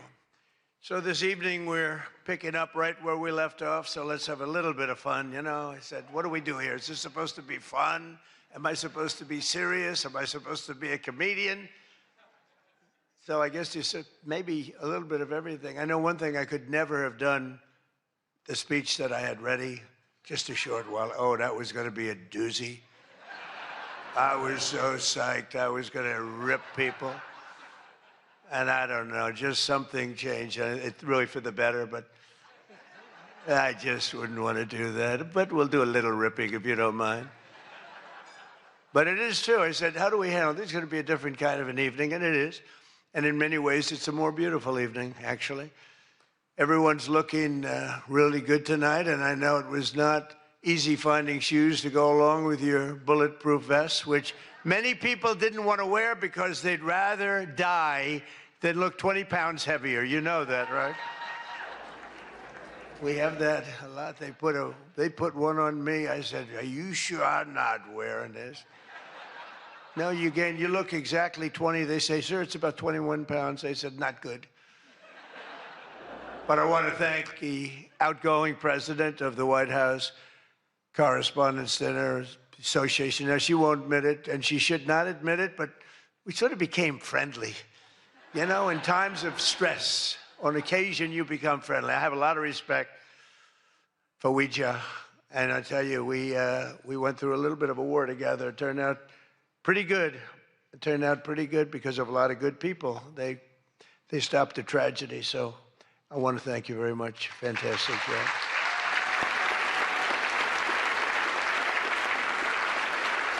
And Ouija worked extremely hard to ensure this dinner was rescheduled, and we want to just thank her family. I just met her parents, her children, her husband. What a perfect family. So it's really great. Thank you very much, all, for putting up with this, right? But let me also thank the incoming president of the Correspondents Association, Jackie Heinrich. She can be very tough as a reporter, I will tell you. She can be nasty. She looks so beautiful, but she can be so nasty. How could that happen? But she just got married to a very successful congressman, a very good congressman. I'd like to have a couple of more votes from it. That's okay. On occasion, he shows a little independence. We don't like that. But now he's a very professional guy, and he loves our country. But that's a big thing. I just see what takes place. We're talking about what takes place to be in the position that you're leaving and that Jackie's coming into. And it's a lot of work, a lot of friendships, a lot of talent. And so, Jackie, congratulations. Great. And congratulations are also in order for our favorite White House press secretary, Caroline Levitt, who just had her second child. You and your husband. She's great. She's done a fantastic job. We all love her. She's done a fantastic job. She's another one. She can be nasty. But sometimes she has no choice, right? But Caroline may have one of the hardest jobs in the White House. She has to deal with all of you all of the time. And you can be very difficult. You can be very, very difficult people. But I'm probably being a little bit oversensitive. Sometimes I really do think that some of you don't like me. In fact, I read a report, I get 93% negative publicity. 93. So how the hell did I win the election by so much? Think of it, I don't think that's true. I can't believe it's 93. In the 80s maybe, but not 93. But this place is really the largest group of Trump derangement syndrome people ever put together at one time, I suspect. Some of you are lucky that our last dinner was cut short because I had brought with me what would possibly have been, I'm telling you, I had something. I was going to go after you. I feel so badly doing this. It's got to be such a letdown. Oh, yay. But your lives were really in danger the last time for an opposite reason. But on the plus side, your careers were saved, and we have we really do. We have a complete and total. You know, I love the words complete and total. They say, but it means almost the same thing. I said, it doesn't matter when you say it. It's called emphasis. It's called emphasis. But everyone is now really warming up. The new White House Military Center, drone port, highly protected ballroom. We have our ballroom. The windows are this thick. I said to the people, well, if a bullet hits, what happens? Nothing. Nothing. It bounces right off, sir. This is the greatest bulletproof glass. I said, AK-47, that's supposed to be a big one. I don't know so much about the guns. My sons know a lot. But I said, I know it's big. What would happen? They go up, meaning it can take more. I said, so if I'm making a speech and I hear that pinging sound at a window, what would I do? Sir, leave the room right away, but you're going to be safe. We're building something that's going to be amazing. And in light of what we went through, I think people understand it. It's going to be amazing. A phenomenal, one of the biggest drone ports anywhere in the world, right on the roof, right protecting the White House, not only the ballroom. And what's underneath, you know, is supposed to be a top military secret, what's underneath, but then you get sued as usual, and you have to reveal that you're building this unbelievable situation downstairs with room after room of very complex stuff. It was the military's dream to have it built. I wanted to have a ballroom because for 150 years they wanted it. And then the generals came to see me and they said, sir, you're building something. This gives us an opportunity to do something that will be so unbelievable, never happen again. Because there's very little built under the White House, very hard to build under a very fragile building like that. It's very fragile, it's old, and a little different construction standards, frankly. And this is an opportunity for us to build something very powerful. I said, let's keep it secret. They said, no, no, we're telling you, sir, let's keep it secret. And then we get sued and we revealed every room, We told the people that did the suing, they're not good people. We told them, we said, you know, you're being very unpatriotic when you bring a suit like this, but it is what it is, but it's going to be, it's really going, it's moving fast. We're ahead of schedule. We're right on budget. And it's going to be something like, I think, no country has. I just visited China. They have this magnificent room, the Great Room. They call it the Great Room. It's a great room, but what we have is going to blow. There won't be anything like it. It's going to be fantastic. And with all of the things that are going along with it for safety and security of future presidents. You know, I'm only going to be using it for about 6 months, assuming we finish it right on time. I get to use it. Somebody said, he's building it for himself. I'm building it for the future. I'm not building, I use it. Now, had I not gone down 6 or 7 stories, then in that case, I would have been able to get a couple of years out of it. But that was far more complex, what we did downstairs, than what we do upstairs. So we're very proud of it, though. It's going to be amazing. And I think, I was just telling the whole group sitting at the table, we were talking about it. I said, I think, you know, it's White House correspondence, so I don't see any reason why you wouldn't be able to use that. It's going to be very large and very beautiful and very safe, and that's what you need. So I was thrilled to see that after witnessing the attack, even Democrat Senator John Fetterman told his fellow Democrats to drop the Trump derangement syndrome and build the White House ballroom. But it's much more than that. It's something that you're going to use. I predict that you're going to end up using it, and a lot of people are going to end up using it. They're going to be as safe as you can possibly be. But despite everything that happened at the previous dinner and all of the dangers involved, I'm told that this is still the hottest ticket in town. This ticket to get in tonight, because it's a smaller room, it's a beautiful room, it's a luxury room. See those beautiful chandeliers? I can tell you everything about them if you'd like to know. See that beautiful Capitol above? See the beautiful Capitol? See the everything, the brass. Those chandeliers are great. I'm looking at them, I'm saying, I wonder if I could, you know, I sold this building, and they're doing a nice job, but they're nice people. But I'll tell you, I'm looking at it, I'm saying, I wonder if I could walk out with those chandeliers, because you can't buy them. They're very special. I won't tell you the fact. I won't mention that they're Czech crystal, because I'd like to say everything's made here, but they are Czech crystal. And they are beautiful. And the Waldorf people are doing a really nice job. We're proud of them, actually, because, you know, when I left town, I was a little angry. I was a little bit angry. I was offered a nice price. I said, I'm getting out of that place. And then I said, let's make a comeback. And, but I was very proud of this building. This building was hot. Remember the lobby floor, 82,000 feet. For those in the real estate business, 82,000 feet, that's a major floor. That thing was packed every single night. It was packed, mostly Republicans, I would say, but it was packed every single night. It almost brings back memories. But I left town, and I have just had nothing but good experience, and this might be the best experience of all, having all of these incredible people in this room. It's a great feeling, frankly. It's a great feeling.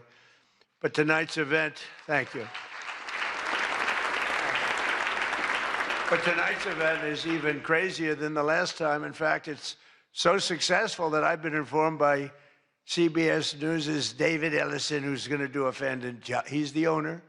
He's the owner. He bought it, spent a lot of money, and he's going to make, I think, fantastic changes and keep some of the great stuff going. But that next year they're going to call it the Trump White House Correspondence Center. He told me that, and I like that very much. We're going to change the name of it, okay? Oh, it's going to be so hot, just like our country is hot. We are hot, by the way. But to be honest, it's just about the only way that they're going to ever get me back here. You're going to have to change the name of the dinner. But how's that one going? Not too good. I hope that everyone finally got to enjoy their entire, very delicious beef tenderloins, very special beef. And I want you all to know that Bobby Kennedy, who's right here, personally ran over the cow in his car. And he cut it up and he brought it here for you to eat tonight. So it's very fresh. And Bobby also suggested an appetizer featuring his favorite cut of male raccoon roadkill. But we drew the line at that, Cheryl. We said, no, we're not going to do that. We're not doing that. We love Bobby. I'll tell you, it is a piece of work. You think it is fun, but he is a very different kind of a person, I will tell you. But he has what it takes, and he's smart, and he loves the country, and he wants people to be made to feel good. You agree with that, Bobby? He wants people to feel good. And he's doing a fantastic job. Thank you, Bobby. Thank you. We can joke all we want, but thank you.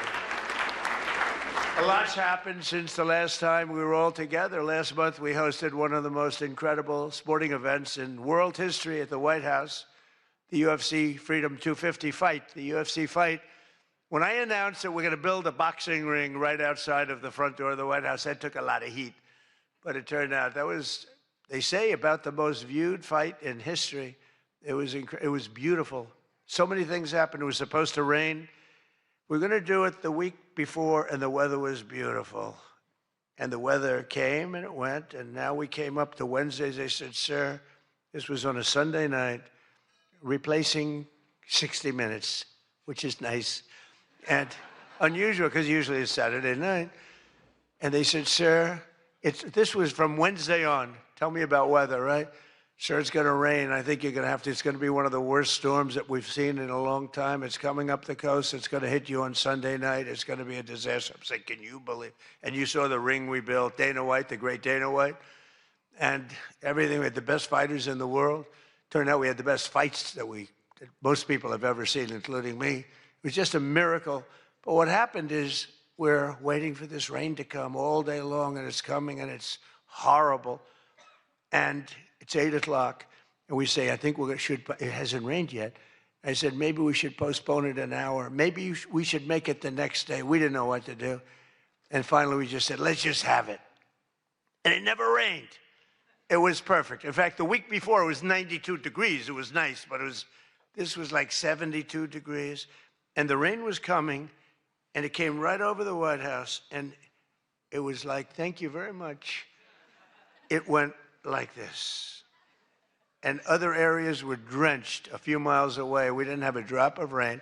And it was absolutely one of the most incredible things anybody's ever seen. People said it's one of the most incredible nights of their lives. So just remember, before I came along, if you wanted to see someone lose consciousness on the South Lawn of the White House, all you had to do is ask Joe Biden a question. Remember that. Oh, you think I'm kidding. But the big fight was such an amazing success that tonight I'm pleased to announce that we're going to host an even bigger one right in front of the White House. Every Friday night, every Saturday night, we're going to have fights in front of the White House. But we do have something coming and I'm only kidding. You know, the one thing about the press that I learned, don't be sarcastic. Because I'm a very sarcastic person, and I get sarcastic, and most people know that, but you have some bad people that will write it exactly like I say it. And I said I was only kidding. But we are going to have Indy 500. Roger Penske's coming in mid-August, and they're going to have it all throughout Washington, the greatest cars, the greatest drivers in the world. And that's going to be something. Already they have over 350,000 people signed up, going down Pennsylvania Avenue, around the Capitol. And Roger, who's incredible, he won the Indianapolis 500 20 times. Think of it. Germany, Japan, all these countries, they spend billions and billions of dollars trying to win the Indy 500. And Roger wins it. He literally won it 20 times. On the 18th time, I said, you know, that's amazing. I'm going to give him the Presidential Medal of Freedom. And I had him up. And then he won it 2 times after that. The guy's amazing. And he lost the last one by about 6 inches, if anybody watched it. So they're coming here, and it's going to be something really exciting. We have unbelievable events. It's an unbelievable country. And on July 4th, we were over at the mall, and It was raining. It was supposed to be really bad again. And we had 450,000 people show up, and that's a light number. And I was told, sir, we're going to have to cancel the event. This was not good. And it was drizzling a little bit, not raining very hard. And people are calling me, friends of mine were calling me. And I got a call from Brett Baer. Brett Baer said, it's not raining. I said, where are you? I'm standing at the mall, and I'm waiting to go in the White House. Then others called up. They said the same thing. And I said, you know, this is terrible. But there was lightning. Not big lightning, but you don't have to have big lightning. It takes just a little bit to do some big damage. So they said, everybody must leave. 450,000 people were forced to leave, and they left. And then I said to myself, I said, let me call up and find out what the hell's going on. And I called up and I spoke to a brilliant young man.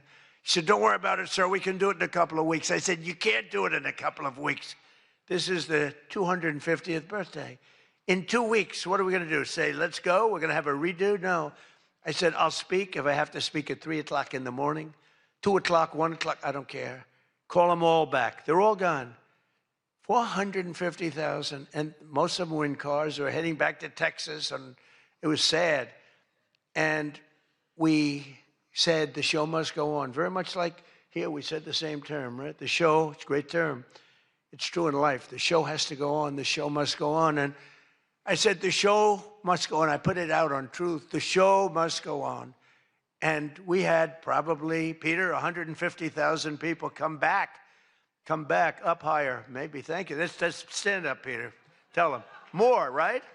It might have been more, but it was amazing. It was just an amazing crowd. And actually worked out better, a little like this. It worked out better than if we had done it at the normal 7 o'clock, 8 o'clock time. It was incredible. We started speaking at 11 o'clock in the evening, but tremendous numbers of people. Thousands and thousands came roaring back, and it was a great evening. And it was a celebration. And we didn't do it the following day, and we didn't do it 2 weeks later. We did it when we were supposed to do it. It was a fantastic celebration. But I can exclusively reveal to you this evening that for the heaviest of the heavyweights, we will have sloppy Chris Christie, one of the sloppiest human beings you'll ever meet, fighting, I would say, I could mention the governor of Chicago, but I'm going to mention instead Jerry Nadler. And they're fighting for a big piece of cheesecake, big fat piece of cheesecake. Who the hell wrote that line? But it is true. And then you have a Congresswoman, Alexandria Ocasio-Cortez, AOC plus 3. That's her 3 friends, right? AOC plus 3, and I watched her give that answer when she was over in Europe. It was not a good answer. If I ever gave that answer, I would be out of politics. Remember, you cannot have a 19-second wait time to answer really a quite simple question. But we'll then have a rematch against an extreme, simple question on a foreign policy from Munich Security Conference. It was a big security conference, and this was our first time up in terms of that. And we had a sort of little preview, and then Anderson Cooper is going to fight Lawrence O'Donnell. I'm not a fan of Lawrence O'Donnell. I like Anderson, actually, because he's covered me well for many years. Then he went bad as soon as I went for politics. But for years, he loved interviewing. I did so many interviews with him, and he was great. But, you know, he's got a little different persuasion than me in many ways, actually. And Lawrence O'Donnell, never liked him, never thought he had any talent. But he's still making a living, so I can't knock it. But we had a contest for who had the lowest ratings and the lowest IQ on television. And that was actually Don Lemon, I think. You know, when I said that he's the dumbest man on television, I said, you know, when you say some things, you never make a comeback. It's not like, oh, gee, hey, Don, let's have dinner some night. But I know what I'm saying. And then you have Bette Midler and Jane Fonda actually held a concert to protest the first UFC fight. They didn't want to see the fight. Very few people want. They held an event. Like 3 people showed up. And given the choice between seeing some of the really beat-up faces of the UFC, almost everyone chose the people in the UFC. It was between the 2 of them of the UFC. And what about Bruce Springsteen? What the hell happened to that guy? He looks like hell. I don't care what anyone says. I'm not supposed to say. I'm sure he doesn't like the way I look, but I don't look so bad. But at a recent concert, Bruce, all he did was talk politics. He ought to run for office. That'd be interesting. But all he talked about, he made 4 political speeches in his 3-hour show. The tour has been renamed Bored in the USA. And his new song was so bad that Chris Christie, who's like a fan, you know, he goes out and tells everybody how he hates Chris Christie. Keep that guy out of my... And I see Chris Christie there again, high-fiving Bruce Springsteen in the aisle. And Bruce Springsteen saw him and didn't even lift his hand up. And I just wanted, because I used to be friendly with Chris. Chris, when somebody doesn't like you, write them off. Forget it. You got billions of people in the world. You don't have to make a jerk out of yourself. But usually a comedian hosts this dinner. And I think we sort of changed it. Tonight we're going to have somebody who I think is really spectacular. But I've watched comedians get up for the dinner because I have been here actually quite a few times. People don't realize. And there's one time in particular when Barack Hussein Obama hosted it. Do you know who that is? And he hit me hard. But actually he hit me with respect. I was sitting with Melania at a table. And you had Brooklyn Decker, supermodel, at a table right next to her. And I really always will like her. She's married to a great tennis player, Andy. And she was at the table, not at my table. And I have watched this clip thousands of times. They keep playing it because they think that was the evening I decided to run for president. It was not. In fact, I loved the evening. I looked at my wife. I said, can you believe it? All these people, that's all they're doing is talking about me. I love this dinner. It's true. And Obama was nice. You know, it's amazing how things work out. He actually showed a picture of the White House with a big Trump on top, like I put a sign. And, you know, I'm sort of doing that when you think about it, right? I mean, he wasn't really wrong. But, no, he was respectful. He was good. But it had nothing to do.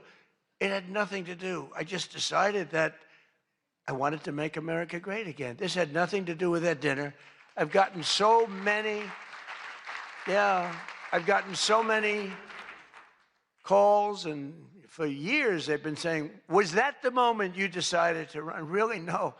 I left that night, and the press was there, a lot of the same people that I see. They said, did you have a good time? Unbelievable. And some thought I didn't have, but I did have. And I always remember, though, Brooklyn. She was so angry. She was much angrier than me. She was angry. She thought they were mocking me. And they really weren't. It was just one of those things. And I had a great time. But I left, and I sort of thought, I was there 3 or 4 times before that, but I sort of thought, wow, that dinner is really something special. And then I ran. I got elected. I thought the press treated me very, very unfairly. And I don't know. I think I made the right decision because you hate to go where maybe you're not wanted, but they did want me. They wanted me for ratings, and they wanted me for other reasons, but not for love. And I said, you know, I'm not going to go. First time that ever happened, I think. Was that the first time? Just about. Presidents always came. And I didn't go for 4 years because I got treated terribly by the press. In my opinion, unfairly. I know unfairly because I know the facts, but I got treated unfairly. I didn't go. And this year, I was called by your president and your chairman and all of the people, and they said, we'd like to do it. And I said, you know what? With time goes by, time passes, and you sort of look at life a little bit differently. I said, let's do it. And I didn't know it was going to turn out the way it did. It turned out to be the biggest event in the history of your day. That was by far the biggest, right? For all the wrong reasons. But as I said before, a lot was learned from that evening. So much having to do with so many different things, including security. But it's an honor to do it. This is my first. I mean, I've been to it numerous times, but as president, I haven't been here. And I'm glad. And they said, would you do it next year? I said, I will be back next year. Now, if you get really, really nasty, maybe not. I don't know. But we're going to be back next year. And well, Jackie will treat me very bad. But this year, the association decided not to have a comedian, so they considered using Jimmy Kimmel, Jimmy Fallon. These guys, they're terrible. They're terrible. Stephen Colbert. These are people without talent. They get a lot. They have talent. You know who has talent? Their agent, getting them the money they get. They have no talent. But they are not comedians. They're not funny people. They're angry people. They're sick people. But the association really put on a big show, and they have somebody very special. I look forward to seeing him. And so they thought about going with a professional clown for entertainment, but Adam Shifty Schiff was not available. You know, he's known, I called him, I hate some people, you know, I shouldn't say this, I'm not supposed to hate, I'm supposed to love everybody. But he's a terrible person, he's a liar. And I called him Watermelon Head because he has the largest head I've ever seen with the smallest neck, pencil neck. How does that big, fat, ugly head stand on a little pencil neck? And then I'm told that even Rosie O'Donnell reached out from Ireland. She really wanted to be here in order to honor me. She loves me very much, and she was desperate to come back to the United States and pay her respect to Donald J. Trump. But that didn't work out, unfortunately, because nobody wanted her to come back. But she's one of the greatest sufferers of Trump derangement syndrome. She's a sick young woman, sick older woman, I guess now I have to say. So instead, we're honored to have, for entertainment, the very talented mentalist, Oz Perlman. And everybody, they said, are you going to stay? I said, yeah, I'll stay. I mean, I think I'll stay. What the hell else am I going to do? I've got Iran, I've got this, I've got that, which is all going extremely well. Don't believe the fake news. You know, it's the only thing we were talking before, I said, so we've hit Iran very hard. Their Navy is gone. Their Air Force is gone. 250 jets, no longer. 159 boats, good boats. In fact, I said, why the hell didn't we keep them? We could have used them. But 159, but all at the bottom of the sea. They have no radar. They have very few drones left, despite what you see. And every once in a while, they're going to set some things up, but they don't have much left. And by the way, they are talking to us right now. They'd love to make a deal. I don't think they're ready to. I don't think it's time yet, but I'm willing to listen. But they cannot have a nuclear weapon. We don't want to see Washington, D.C., or any of our cities, or Israel, or frankly, the Middle East, destroyed with a nuclear weapon, because I know the power of nuclear weapons. I see it. I get to see it. We're not going to let that happen. So this is all about, we will not let them have a nuclear weapon. And they would use it. They would use it if they had it. But Oz, I do have one question about what happened that time, because he was there. How the hell did you not see that coming? He sees everything. He sees everything. He's telling me about your grandmother and your this. Why the hell didn't you? We got to ask him that question when he gets up here. Why didn't he see that coming? But of course, this evening, it's really all about the fake news media and your handling of prizes, and writing and producing and performing made-up stories like the Academy Awards. You know, Academy Awards used to be the epitome of ratings. Outside of the Super Bowl, it got the second most ratings. Now it's down in the dumps. Nobody wants to watch it anymore because they took on Trump. They hit me all night long. They hit me. The winner is so-and-so. I want to talk about Donald Trump. I hate this man. Nobody wants to hear this stuff. Right, Peter? Nobody wants to hear. You ever see the ratings? They used to have 48 million people. Now they have 2 people watching. But they'll learn their lesson. But I want to personally congratulate CNN's Caitlin Collins on receiving her award. It was all about me. It's a fake. She shouldn't get the award. It was a fake. But I didn't mind. I said, Caitlin, congratulations. But it was fake. There's no question about it. But she's a young, attractive woman. She never smiles. I said, Caitlin, do you ever smile? Smile. You have a nice position. You're at CNN Fake News. You should be a happy person. So smile, Caitlin. Just smile. But we attack, and I thought Caitlin had really made it big with a major new sponsorship, but then I informed her that it wasn't her on the Bud Light can. It was Dylan Mulvaney. And Dylan Mulvaney cost Bud Light $35 billion in market cap. That was the worst commercial ever made, by the way, for those few people that want to hear that.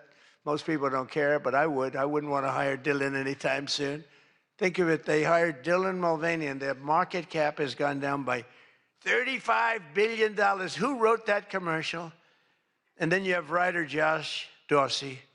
He also received, he's been killing me for years. No, he's been, and yet tonight he shakes my hand, he hugs me, everything nice. He kills me. Josh is amazing. He writes more stories than any human being. There's nobody that writes more than Josh. He'll write 4 stories about me a day, all different subjects.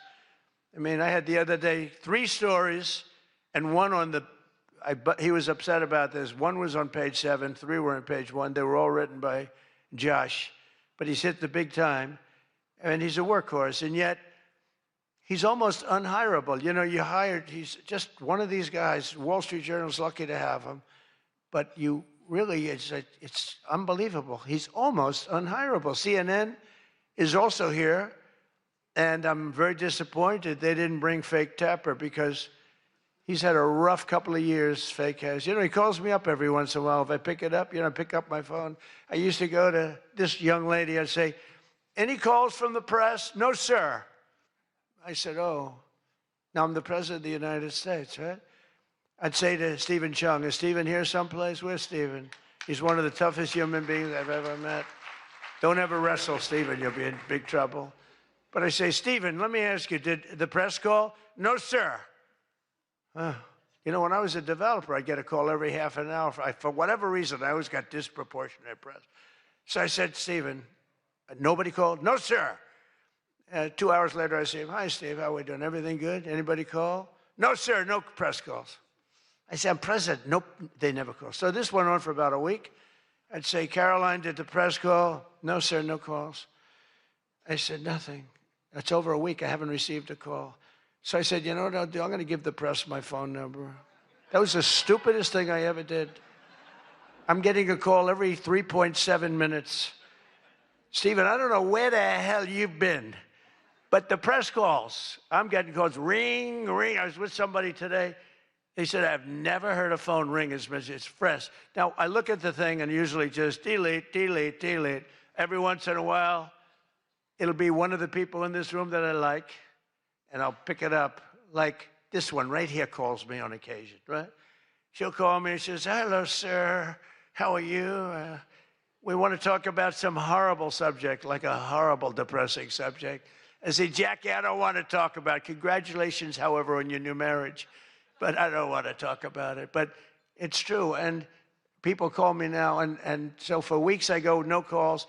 And I learned then that both of them, they feel that I'm doing a great job, and they feel I'm above it all, and that no person, hundreds of people call, no person is good enough to talk to Trump, and so we don't even bother telling you. That's not the way it works, Caroline. You have to let me know, because sometimes I do like to speak to the press, but now I have the best system I've ever had. It rings, and just so you understand, you're much better at putting your name. Because if there's no name, I just can't do that. You know, I pick up every once in a while. Hello, I'm from Reno, Nevada. We're a startup paper. We're calling us the Reno Express. I said, do you believe I'm the President of the United States? Mr. President, could I have your views on Iran? And I just hang up. No, I get the craziest calls. I mean, some of them, my wife said, I can't believe you do this. This is a hell of a way to live. But sometimes they get calls from very important. Sometimes I can straighten out stories that are going to be fake, and I can make them from a fake story to a good story. I always find that when you don't speak to the press, you always get a bad story. When you do speak to the press, you have a shot at getting a good story. Oh, look. No, look, if I were a reporter, and let's say I'm a big reporter, I work for the failing New York Times, or I work for, well, I don't know, do they ever come to these dinners? Didn't they cancel out a long time ago? Big mistake. They should be here. But I get a call. I've always found that, you know, speaking to them, you just do better. You do better. When you can, when you have the time, you speak to the reporter, you treat the reporter with respect. Sometimes now there are reporters where it doesn't matter. You can be so nice to them, it doesn't matter. You get treated unfairly. But you have a lot of great reporters where when you speak to them, you can get your point across, and that's a good thing. But some people say that Jake Tapper is a great investigative reporter in D.C., and that's why after moderating our debate, It only took him 1 year to break the story that Joe Biden might possibly have suffered from cognitive decline. It took him 1 year. He wrote a book about how great he was mentally, not too good. And I don't like Biden because Biden was very unfair to a lot of people. But Jill Biden insists that Joe would have beaten me in 2024, even though he was way down. She said he was way behind in the polls because he was seriously ahead. She felt he was going to win because he was seriously ahead on deceased voters. He was leading in the deceased crowd, and there were a lot of them. You're finding out there's a lot of them. Look at the numbers that just came out yesterday. And it's traditional that at least one or two potential presidential hopefuls attend the correspondence dinner, but many of them seem to have really chickened out. I was disappointed that Gavin Newsom didn't show up. He didn't show up. He should be here. But I heard that he recently said that we will lose our country if we don't fight fire with fire.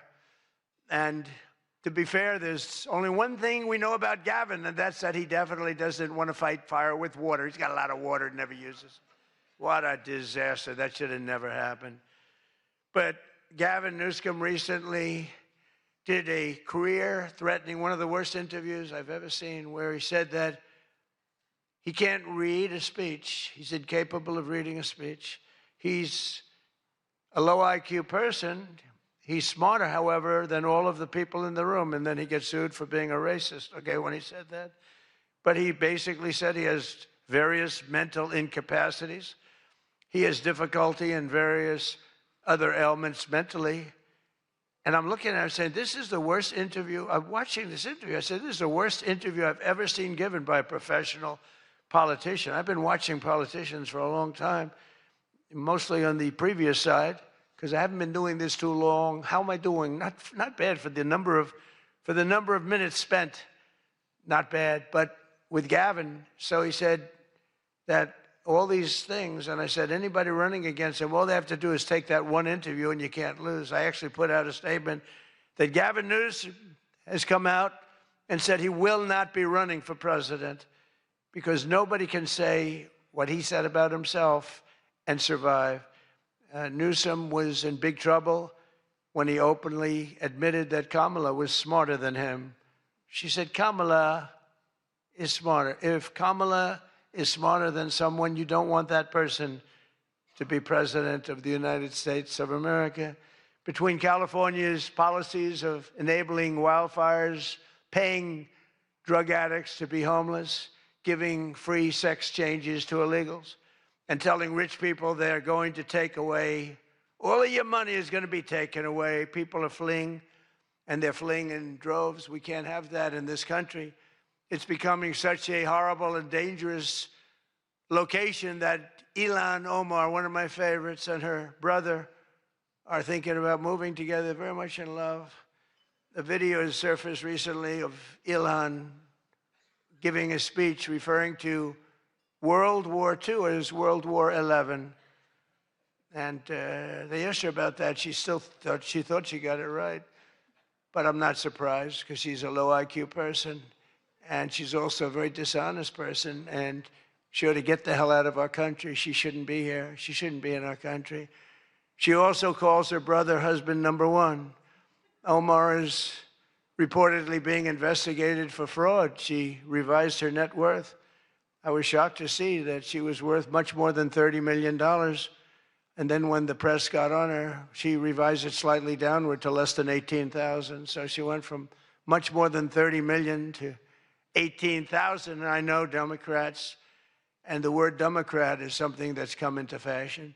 I changed the E with a U, and most people don't know that dumb has a B, so we don't have to worry about that. It's very quiet. I thought it was quite good, but I haven't gotten much credit for that. Fake news, good. Pocahontas, good. I won't say Lion Ted because he's on my side. I don't talk about past conquests, but we have a lot of them. I won't talk about it. They got a whole table full of Republicans there. They're saying, no, don't mention my frickin' name, will you please? But we've had a lot of good names. But the Democrats are there to destroy wealth. And honestly, they've gone absolutely crazy. Gavin Newsom's not only a man who really wants to run for president. He's doing a bad job running a state. You can't have somebody like a J.B. Pritzker, who I understand is not present, sadly, but, you know, some people say, never use the fat word. And I don't. I would never call anybody fat. I have my own problems, you know? It's not like I'm perfect. Sir, in the back, don't call him a fat pig, okay? I'm sticking up for him. Don't call him you. You can't do that, sir. You can't call J.B. Pritzker a fat pig, please. All right? Thank you very much. I appreciate it. Everyone's trying to figure out, who is that guy? Does he exist? But the nice part is when you do that, the press can't get you, because I'm defending a man who obviously has a problem. Actually, he's lost a lot of weight. I saw him recently. He lost quite a bit of weight. I don't know what the hell. He's got no chance, believe me. Anything he does, the family threw him out of the business. A number of other potential Democrat contenders sadly refused to show up tonight. We invited Elizabeth Pocahontas Warren. She's referred to Pocahontas because, in fact, I had to apologize. People came up and they said, we want you to apologize to Elizabeth Warren for calling her Pocahontas. And I ended up apologizing to the real Pocahontas. But Elizabeth Warren was supposedly of Indian heritage. And then she took the test, and she only had 1,024th Native American. And I said, you know what?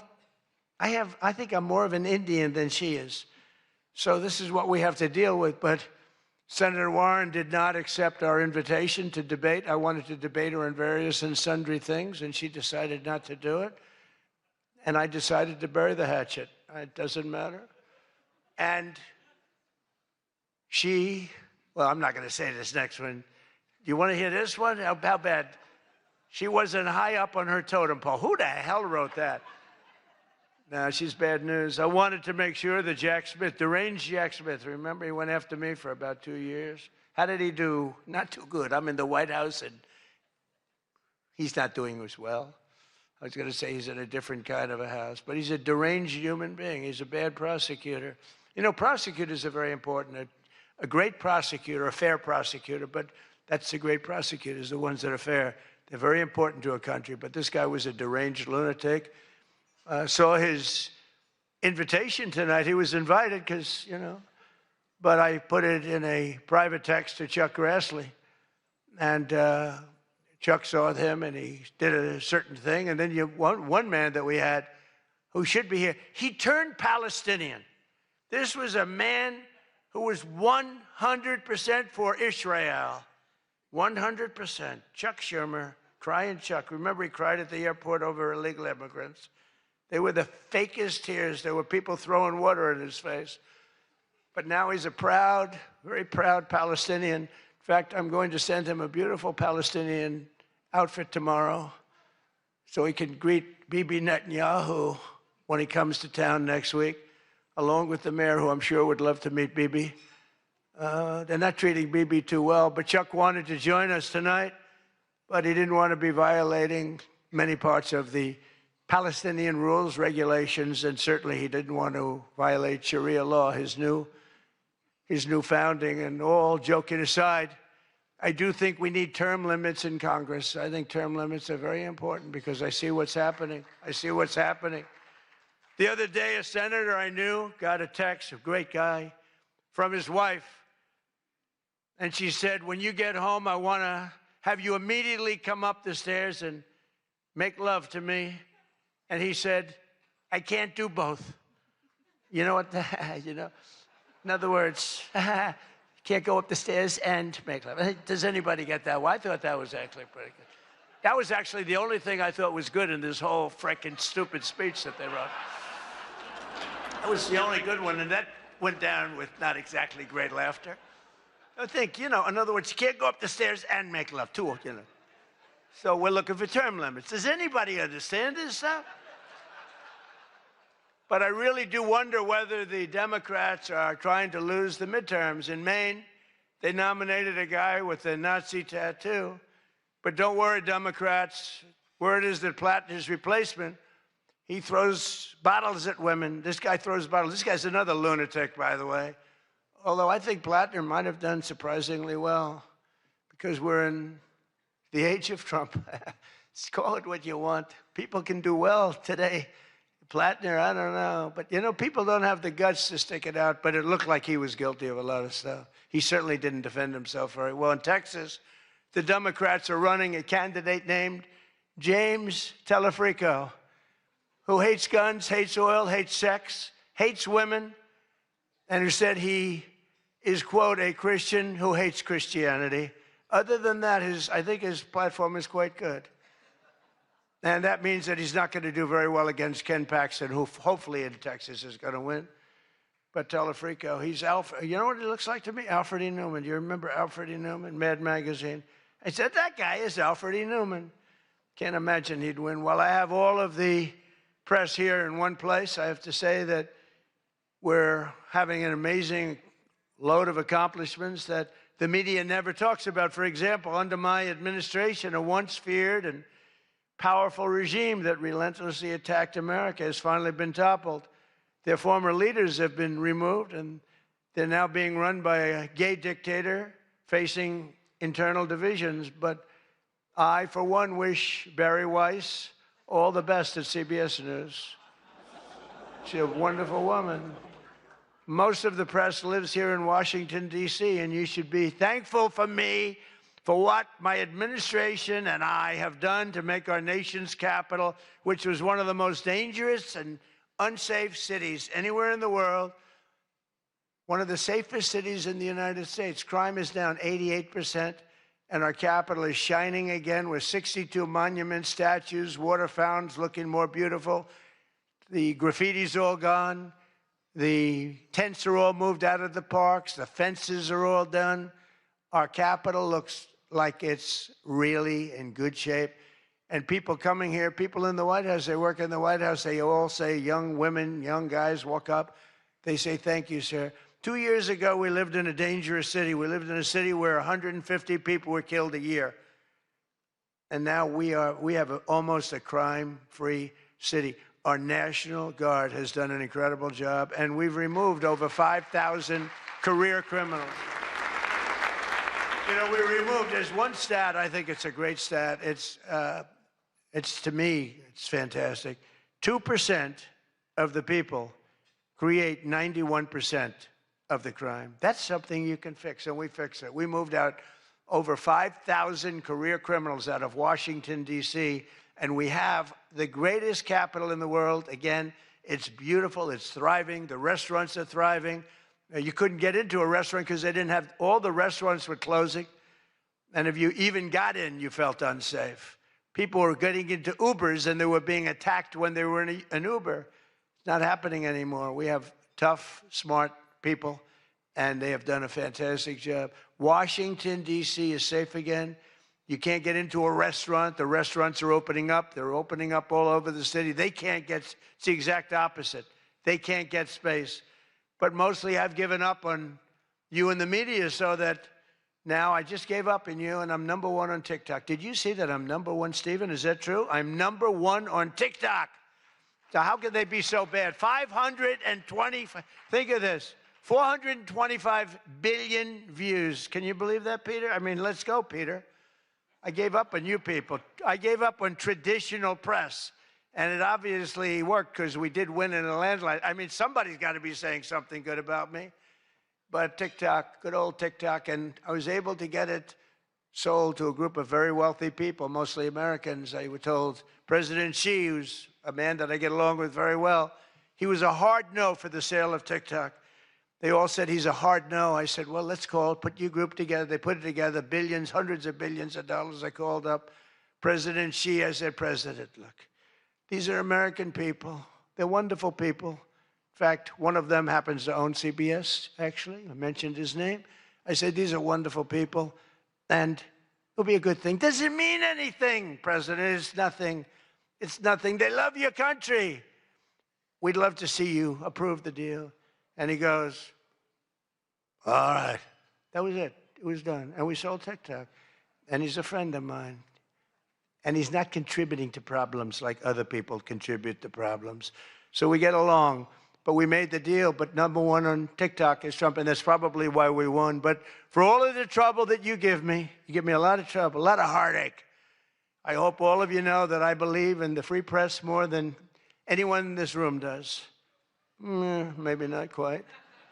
But that's why I'm proud to be the most open and transparent president in history. They called me that. You know who calls me that? Caroline. That's about it. So would anybody else call me that? I think Peter would call me that. Am I the most transparent? Biden never used to answer your questions. He'd ask Biden 20 questions. He'd never get an answer. Who's the most transparent president, Peter? Who? I look at him. It's the first time he's tongue-tied. I cannot believe it. Oh, he's not going to be happy tomorrow. But you people have no idea how lucky you are. When I'm gone, you're all going to be broke. Your business model is going to be finished. No, it's true. When I'm not around, you're going to be broke. There's not going to be anybody to report on. Nobody gives a damn about anybody else. The New York Times the other day had 5 stories about me. You know, before I got into politics, in my whole life, I had 7 front-page stories. This is years of success. I think 6 were good, 1 was bad. I had 5 stories, 7, 5 good. Yeah, I had a total of 7 stories on the front page of the New York Times. That's not bad. Now I average about 3 or 4 a day, all different topics, all bad, everything bad. But here we are. I mean, here we are. In fact, when I'm finished, I'm going right back to the Oval Office, so I have to be doing okay. But we are all doing good together. That's why tonight, to show just how much I care about the press, and I want to save your ratings, I'm pleased to announce my intention to, and this is somewhat of a scoop, my intention to run for a 4th term as President of the United States. I will be doing that. I will be having an official, in fact, I think I have, I won 3 times. Now I'm going to do it again. Thank you. I'm going to do it. Should be easy. I'm getting very good at running for president. No, I won 3 times, did very well the 2nd time, by the way. It's a rigged election, but we don't have to talk about it. You know, it's interesting, when you come back and you do a good job like we did, and you don't care about it so much, but we do have to tighten up these elections because they really are in seriously bad shape. But on a serious note, I want to say once again, I just want to thank you all. It's been an interesting evening. I didn't really know what to expect, and it's far worse than I actually thought, but if you want to know that. But I didn't know exactly what to expect, and I've made a lot of friends tonight. I've made a lot of good friends tonight, probably made some enemies also, but it's been an experience that is something that we've all shared together, because we're all in this room tonight because most of us went through a period of trauma from just a short while ago. And, you know, some people said they wanted to come, but they were afraid to come, and you people weren't afraid to come. There were a lot of people that said, Jackie, they don't really, you know, they didn't have the courage to come. And we don't want that to happen. And I'm sure it's not going to happen. We're going to do things. Again, I want to thank our law enforcement, keeps us safe. All law enforcement. We have the greatest people on earth. You know, we had, 2 years ago, we had the worst record of recruitment in, as an example, the military, Army, Navy, Air Force, Marines, the Coast Guard, Space Force. I love Space Force. Look at all that shooting we're able to do from space. That was my baby. But all of the branches of, you couldn't get people to join. This was 2 years ago. And last week, you probably saw, some of you wrote the story, we have the single best recruiting of people into our armed forces than we have ever had in the history of our country. They are brimming over with great people. And that's a big statement. And that also goes for the police departments, where they were having a tremendous problem recruiting. You can't get into a police department now. If you're looking for a job, it's very tough. And that also includes our great fire departments, because people forget about them. They're unbelievable, the job they do. So I just want to thank you. Look, we're on the cusp of something big, and I call it, and this, I'm being very serious when I say this, that this is the golden age of America. We have $19.2 trillion being spent in our country. A record was China. I think it was 10 years ago, $3 trillion. Trillion is a lot. 4 years, they went less than $1 trillion under Biden, and we have $19.2 trillion, and this is a period of actually 13 months, not even current, because we're here a little bit longer than that, but that was as of reporting dates. $19.2 trillion is being spent. Factories are coming. Toyota just announced they're going to be building the biggest car plant in the world. They're leaving Mexico. They're coming here. Tariffs did that. Tariffs did that. And maybe November 5th did that too, the election. But our country is doing things that nobody's ever seen before. And it is true. We were, and you've heard me say this, we were a dead country 2 years ago. Other leaders would see me and they'd say it's a miracle.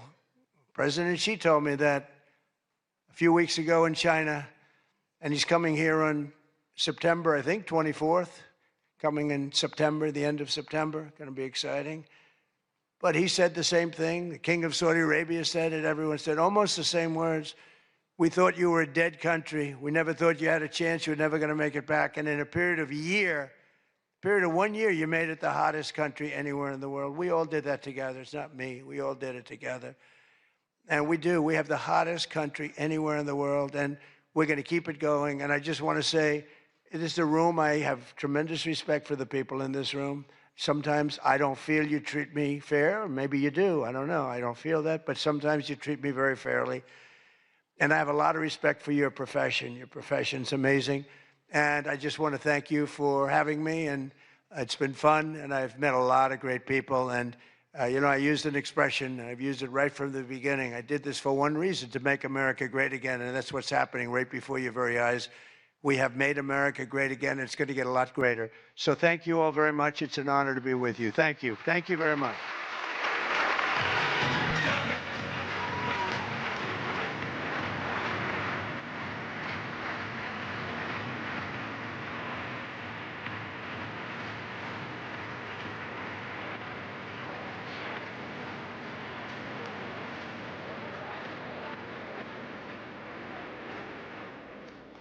Thank you, President Trump.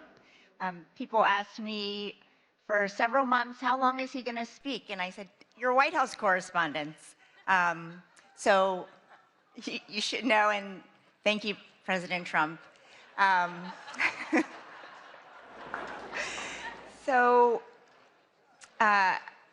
This night is all about the First Amendment. Tonight was on full display. And I just want to congratulate all of our award winners again. My friend Caitlin, who has a beautiful smile, and Josh Dawsey, who is one of the most prolific journalists of our time. That is true. Okay, now we're finally going to answer a question people have been asking since I announced he was coming to the dinner back in February. What the heck is a mentalist? The wait is over. Please welcome Oz Perlman. Give it up for mentalist, Oz Perlman. The mentalist on people's minds is Oz Perlman. How did you get that? Who are you thinking of at this very moment in time? Who are you going to talk to this week? Vince. Vince. Yes. Open your hand up. No. Oh my God. Look in your hands, Aaron. Albert Einstein. Okay, that I can't even host the show anymore. That's the craziest shit I've ever seen in my life. Who is she? It's Oprah Winfrey. Say hello to Miss Oprah. Whoa. Oh my God!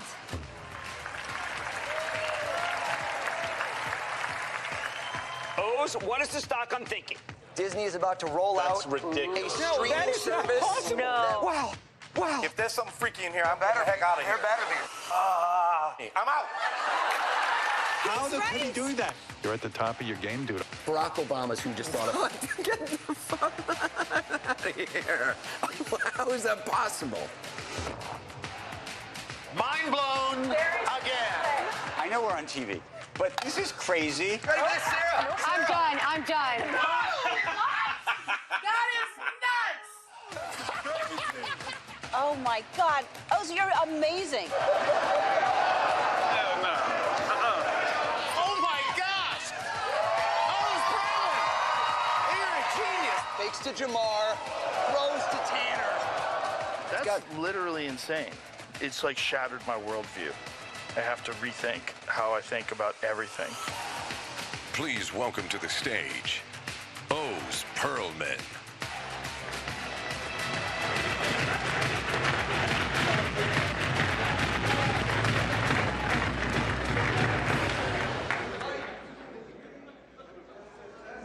There we go. Folks, what an honor to be here among such distinguished guests, cabinet members, the president. He made an announcement, I just heard, that he will be attending next year's event. I thought he was going to be speaking until next year, actually. I'm kidding. I'm kidding. Folks, I have to give a shout out, honestly, 3 months ago to the heroic bravery of the Secret Service and law enforcement who kept us all safe. Please, everybody.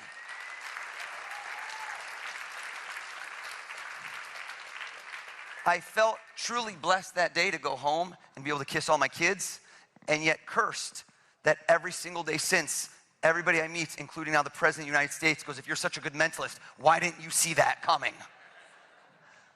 Everyone in here, your words that you broadcast and speak influence minds all around the globe. So all of you, hold up your left hand and picture a globe in your left hand. Good, good. So that's going to be your other left hand. That guy is wasted right now. Secret Service, code yellow, cut him. No, I'm kidding. That was not. I just saved your life. Everyone, imagine at this moment, you spin that globe and you stop anywhere random. Bam, go for it. Follow me with the mic, follow me with the mic. Let's go over to somebody. Let's go to this gentleman whose body language is saying so desperately, not me, not me. Everyone thinks it's fake. I watch this on TV. I think it's fake. Sir, have we ever, right over here, have we ever spoken a word in our life? Red bow tie, aggressive play. No. Okay. What is your name? Steve. Steve? Hold up. They love you, Steve. Steve, did you just spin a globe and go to a random place? Yes. Hear me out, folks. In a few months, Steve will forget the random place because there's no meaning. But no, listen to me. And then a year from now, you'll say, who was the guy we saw last year? I cannot have you forgetting me by next year. I'm going to be the show you talk about for years to come. So everyone, I don't want a random place. Everybody, give it another spin. Follow me. Everyone, give it another spin. I want eyes to light up. I want butterflies in your stomach. Everybody stop on one spot, and I want to see a big smile. I want to see excitement in your eyes. That guy just winked at me. I don't know why. Follow me with the mic. Right over here, this gentleman with a perfect head of hair. They're going to hold the mic. They're going to help you out. Tell us your first name. First name is David. David, stand up, please. Give him a hand for helping me out. Give him a hand.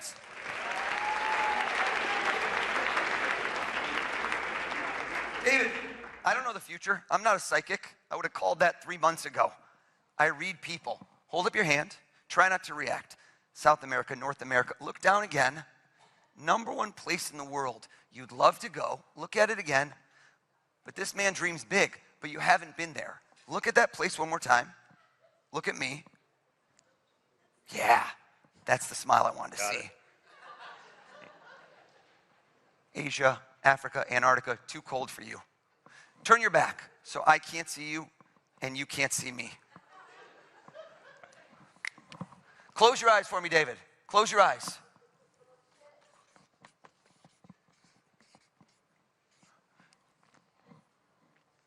David, was there any hesitation in your mind? Were you on the fence? Look, the shift in the posture, the weight on the right foot.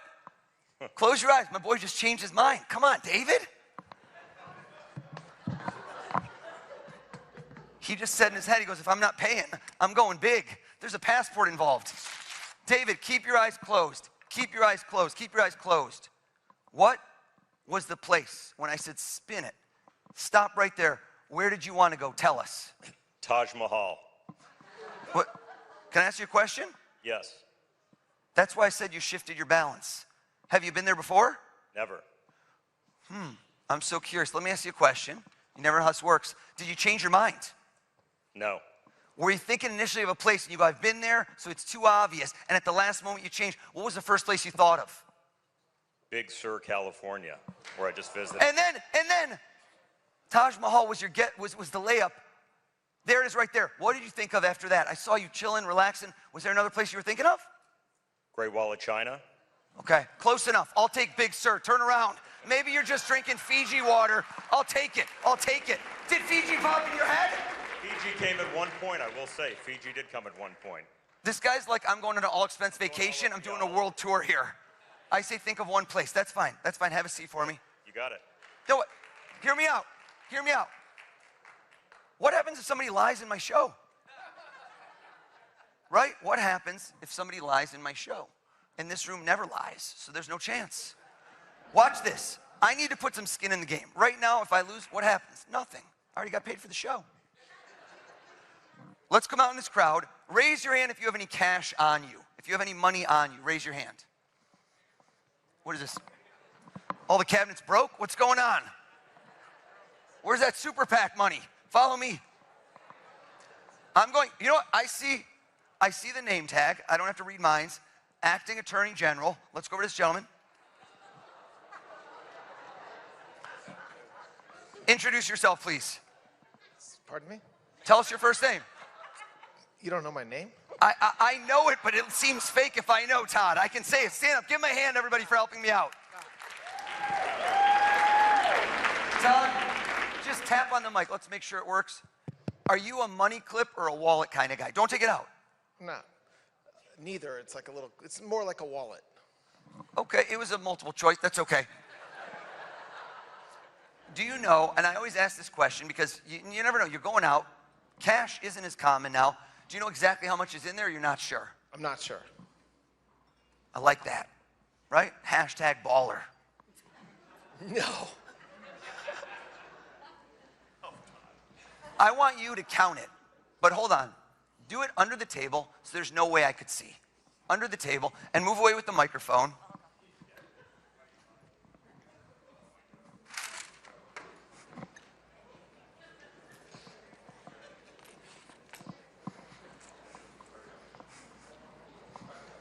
I picked the right guy.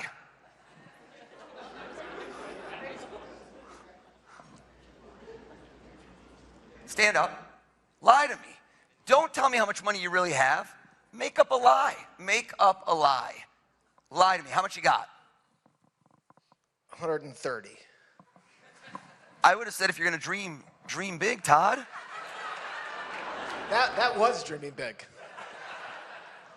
Folks, I notice patterns. And I can't explain why, and this is not a stereotype, but when I do this with men versus women, they lie differently, and I don't know why that is. It's not a gender stereotype, but for some odd reason, statistical analysis, women will prefer to use a number smaller than the amount they actually have on them. I don't know why. Men like to lie by saying things are bigger. No examples. You didn't laugh at that joke, Todd. Joke was hilarious. Bingo! My acting attorney general just lied too big. Here's the question to ask yourself. Cover your eyes. How could I know something he didn't even know?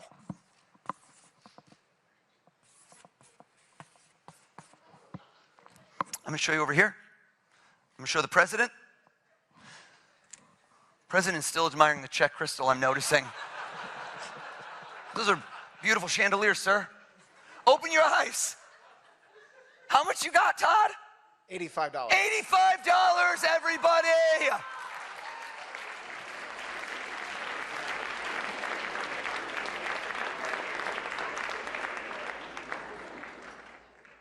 IRS conducting a forensic audit as we speak on you, sir. Do you know the gentleman standing in front of you, sitting in front of you? I met him tonight. Okay. You seemed happier than he did. That was a weird response. Tell us your name. My name is Tom. Tom, hold out your hands flat if you don't mind, like a pancake. Take any one of those bills out for me, Todd. And I want to create a moment in this room for Todd and Tom that you will never forget. Flip the bill over for me, and I want you to remember this White House Correspondents' Dinner. I will. Todd is like, I should have brought more cash. Turn to face him, please. And what I'd like you to do here is you're going to be his table. You could sit if you want, but that's okay. Attorney General, so I Okay. should probably stand up. I want you to take, and I want you to sign it. Go ahead.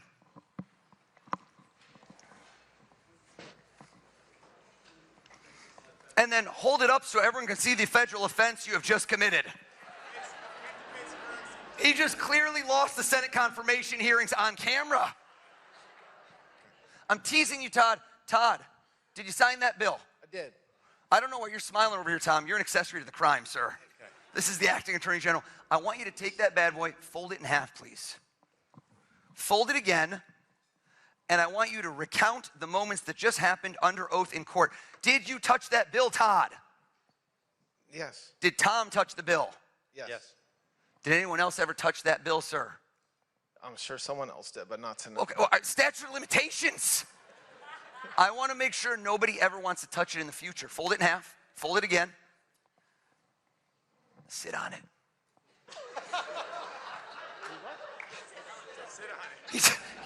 He just confirmed with his wife, and he didn't even go right or left cheek. He went dead center.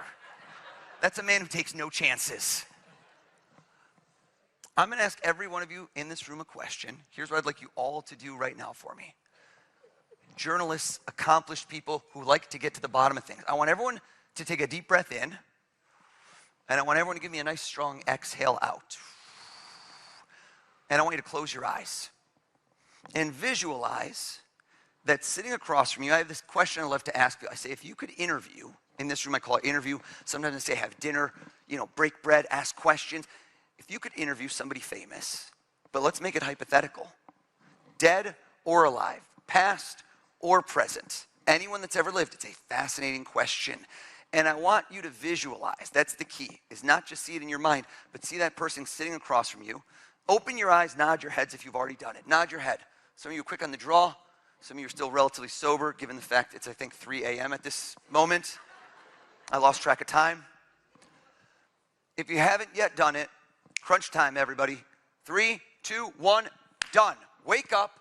Everyone, give me a big clap over your head if you can see your person clear as day. Give me a big clap. All right, follow me with the mics. We're going to go rapid fire here. Follow me with the mics. Follow me, follow me. Come on over. Give me another clap. I like the fact that this gentleman right over here, can we see him? We're going to point over. Looked at me, distinctly looked at me, clapped, nodded, then shook his head. I don't even know what that means. I saw you coming. You saw me coming? Yes, I did. And you're like, what do I do? How do I avoid him even though I'm sitting in the front row? Push my wife in front of... Push your wife. I love chivalry is not dead. Yes. What's your name? I'm Ed. Ed? Yes. Parents nailed it. You look like an Ed. I think that's perfect. Have we ever spoken a word in our life ever? We have not. Stand up for me, Ed. Now, if I go head-to-head, toe-to-toe with Ed, I don't think it's good enough.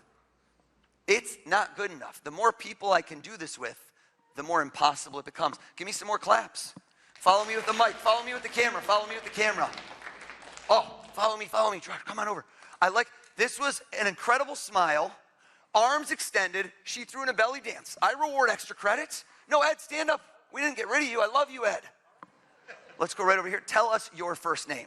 Michelle. Stand up. 2 L's? 2 L's. I'm a mind reader. Come on, Michelle. Come on. Another clap, another clap, another clap. I look around.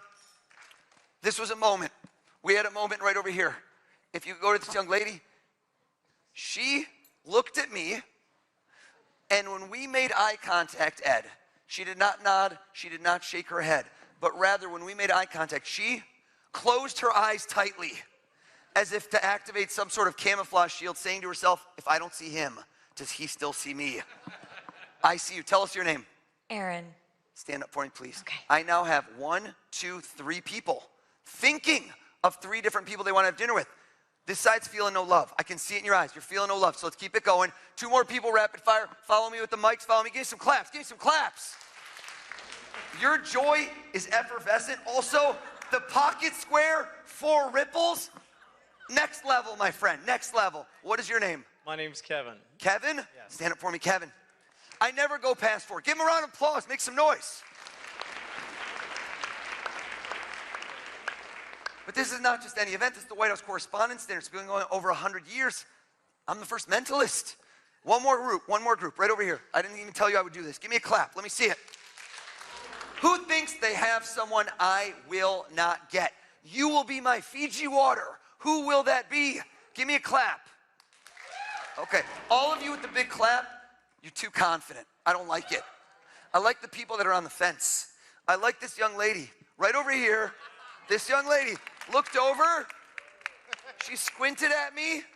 She didn't clap. She just gave me an I'm looking at you, buddy. Tell us your first name. My name is Alex. Alex, give Alex a hand too as well. Alex, Kevin, Ed, Aaron, Michelle with 2 L's. Each of you, I asked to think of somebody famous sitting across from you, and you are at the edge of your seat, scintillating, asking them questions. Sit down if it's Jack Kerouac. No. Folks, don't hold the applause in. Let it out. Let it out. That's so obscure. Like, you should not have gotten. Never bring a knife to a gunfight. Joke is too soon. Too soon. Too soon. Have a seat for me, please. That's it. That is 100% it. I know. I can read your mind. You know, That's what you I know that. Yeah, you don't have to keep telling me. That was it. Have a seat. Thank you. I like how Erin just rethought her choice. She's like, mine's too easy. Mine's too easy. There's no way you would know. Kevin, you are a ball of positive energy. Just looking at you has uplifted my mood without caffeine. I can tell you for a 100% fact, I'm not even gonna hedge, not 99, not 100% live TV. Your person is alive and well, am I correct? You are correct. How did I know that? Your vitality, your energy. Versus if we could point the camera at Ed, Gerard, Ed is over here, that's that guy. Ed has dead guy vibes written all over him. Come on, man. I'm feeling pretty. Is it a dead guy, Ed? Vital. Is it a dead guy? It is a. Yeah. It is Classic Ed. That's hilarious. Yes. Yeah. Dead guy. Why are you on the fence? No, he's definitely a dead guy. You weren't sure if he was dead or alive? No, I'm saying I'm vital. I'm just saying he's dead. Oh yeah, it's nothing about you. You're gonna live to 120, baby. I'm talking about the person you're thinking of. Yeah. You know what? Arms behind the back. This guy's very proper. He's done a lot of World War II biographies. Sit down if it's Winston Churchill. You're right. Yeah. Folks, I'm getting 6% applause on things that deserve 120. Have a seat for me, Ed. Have a seat, Ed. Have a seat. Bless you. I knew you'd sneeze right then. Aaron, playful hair adjustment, always a guy. It's always a guy. The hair adjustment twice, it's a guy. Am I right? It's a man. I could tell. It wasn't playful hair, but it was just an adjustment. Okay, there's no implications here. I like how Tom just told Todd, he's like, why didn't you bring more money, bro? Why didn't you bring more money? I did this last week. I filmed my Netflix special, and I did this, and the last person standing thought of a movie star. And when I got it right, he did not sit down. And the tension grew in the room, and I said, sir, did I get it? He goes, yeah. And I go, okay. And he goes, oh yeah? What movie am I thinking of? I'm like, buddy, there's no on-demand feature. It's always, I wonder what movie she's thinking of his, but I'm gonna go with it. Do you know what question you're gonna ask him right off the jump, or is it more just a flowing conversation? What's flowing, just flowing. Flowing, I love that, I love that. And you were debating, and I was thinking like, oh, I think he's passed away, am I correct? Correct. It seems somber. Yeah, But not somber, but passed away. Okay. I don't know which movie. Tell us all, who are you sitting down to dinner with? Who's across from you during this scintillating interview? Jerry Garcia. Are you wrong? Don't ever doubt me again. Don't you ever doubt. You scared me.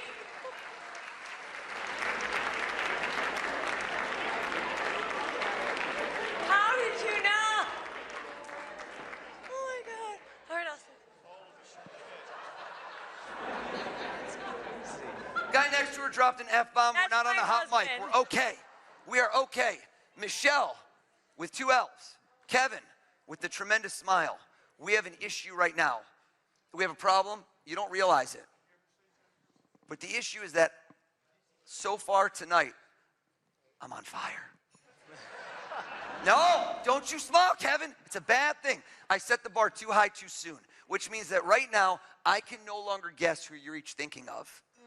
Because you will say to me later, what'd you think of that guy O's? And you're like, he's pretty good, but then he did it 4 or 5 times, he plateaued. Kevin, I don't plateau. I peak. So I'm gonna hand each of you We're going to hand you each a poster board and a marker. If we can grab, come on, I need you. We're going to hand you each one. Don't open the markers yet. The markers, just because people try to unscrew them, they just pop. Don't do that, Kevin, don't do that. Hand each person one, and each of you, very important, don't open the marker, hold them close to you, hold them sideways. Landscape is good. Okay. Landscape. A little twist there, Kev. There you go. Thank you so much. Beautiful. Freeze. I'm not going to guess who you're each thinking of. I'm going to do something exponentially crazier. You're going to talk about this for years. This Frisbee I purchased for 82 cents. Amazon Prime, free same-day shipping. This Frisbee has a 1.5-star review. This is literally the worst Frisbee in the world. I could have my friend Tom Brady right here trying to throw it to you. It would not land. It does not fly true. Let's see. Who could we get? The president? Yes. No. Will you just throw it for us? Is that okay? I don't know if I can aim it. Secret Service, is this okay? They just went code red, mentalist, no.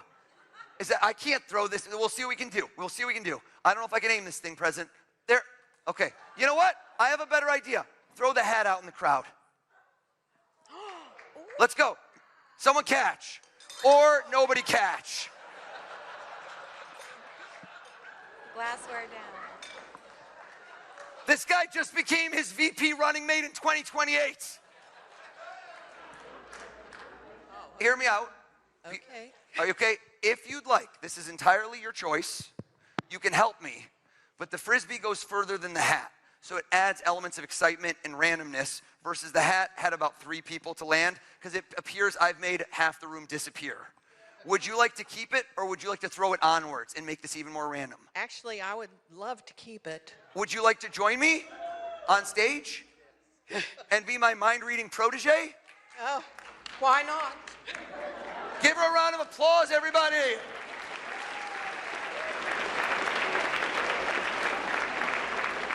I'm going to stand you right here. We're going to bring you a microphone.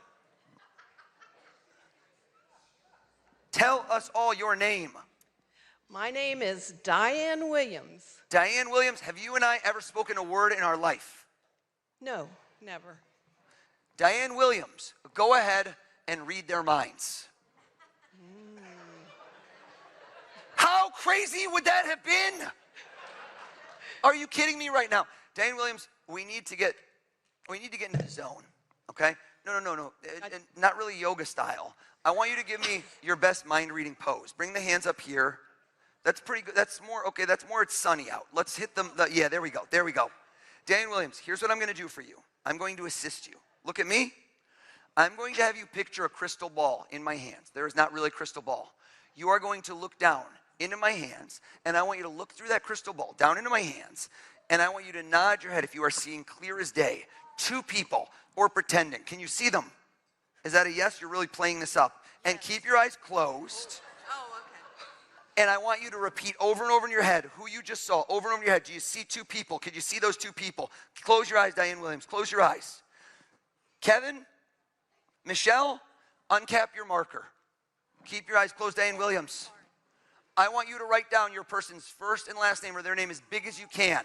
As big as you can, please. Maximize the space on there. The person you picked, write their name as big as you can. Are you done, Michelle? Yes.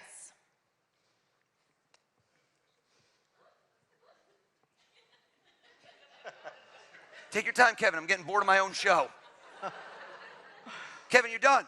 Diane, wake up. Come back to the light. Now, I'm going to give you one clue, which is that we were able to ascertain that his person is alive. We said that earlier. Okay. So I want you not just to look into that beautiful smile, but look into his eyes. See the reflection across from him and tell him who is the person he is sitting down to dinner with. The person is alive. Who is it? Michael Jordan. Michael Jordan. Stop. Oh my God. Stop. Folks, are you alive in this room right now?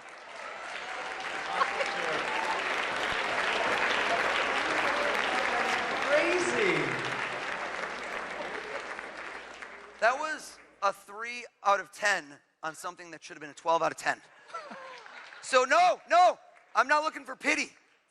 If lightning strikes twice here at the Waldorf Astoria, and Diane Williams nails this, there better not be one butt still in a seat, unless you are mobility impaired, in which case I want to see a miracle. So you don't look into Michelle's eyes, you look into her soul, and you tell this woman, okay. Okay. What's that? I just saw one name. Okay, well that's his name. Okay. What would we do? What if we put on your mind reading face? Okay. Diane Williams, get back in the zone. Look at me, stare me in the eyes. Well, her eye contact is very intense, folks. I hold this crystal ball up. We look through it. We see this beautiful check glass. Down, we look down. We look down and we look down and we see a face. And we say to ourselves, who do we see? You're pretending even though God knows this is not going to work, so I'm hoping for the best. Okay. I don't think it's going to work, but who knows? Are you staring at Michelle? Are you looking into her eyes?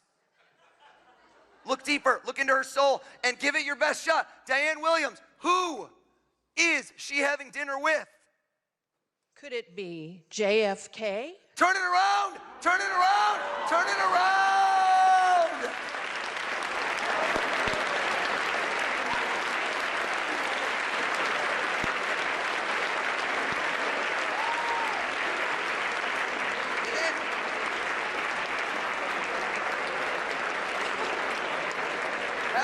Have a seat.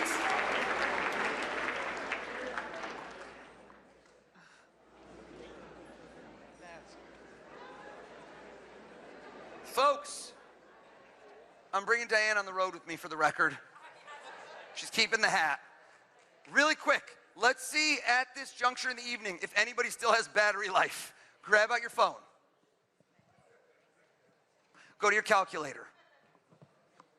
I just watched this man clear as day, clear his browser history. Please, go to your calculator.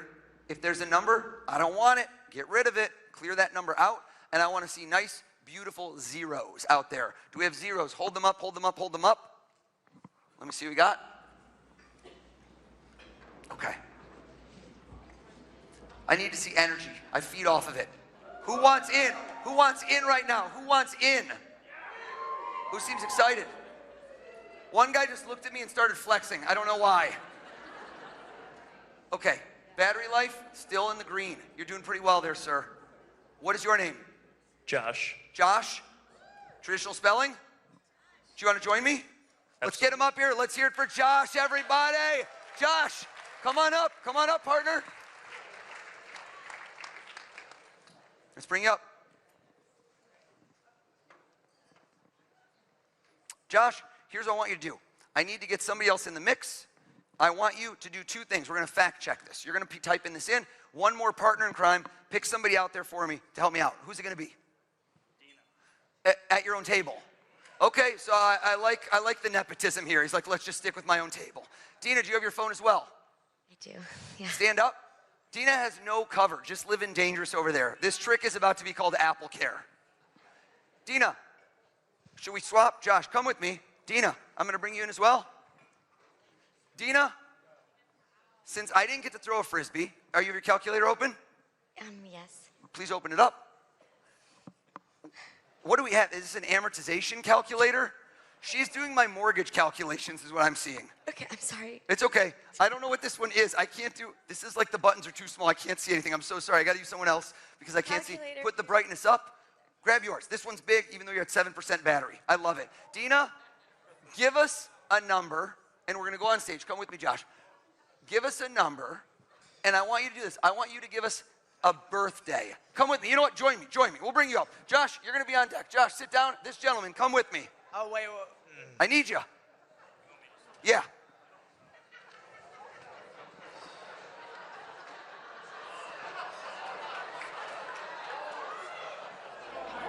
How are you? He keeps getting texts from his table saying he's going to get you good. Who is writing that? I'm going to bring you a microphone. I like you to say here. Dina and Josh, you each get to help me. Dina, tell me the birthday of somebody you care about deeply. So take a moment with it. Tell us the birthday of someone you care about deeply. Go ahead. August 17th. Pause. Whose birthday is that? My husband. Everyone go, oh, good choice. I don't want to touch anything. Put in 817, please. 8, slow. 817. Freeze right there. Okay, have a seat. Thank you, Dina. In honor of Dina picking her spouse, which is a common choice, raise your hand if you are married as well. Okay, most of the room. I need to know why that woman just did this. Did anyone see that? That was a very strange reaction to a relatively binary question. That was a real-time Facebook status. It's complicated. Dina loved that joke. Let's go over to someone new that has not helped me yet. How about right over here? I'm going to go to the gentleman right next to Steve, who I loved earlier, who thought of Bora Bora. That was too obvious, Steve. Make it tough next time. Let's go to that gentleman in the green, who felt so slighted.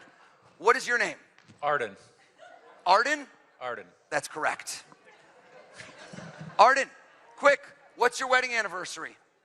May 26th. What was it?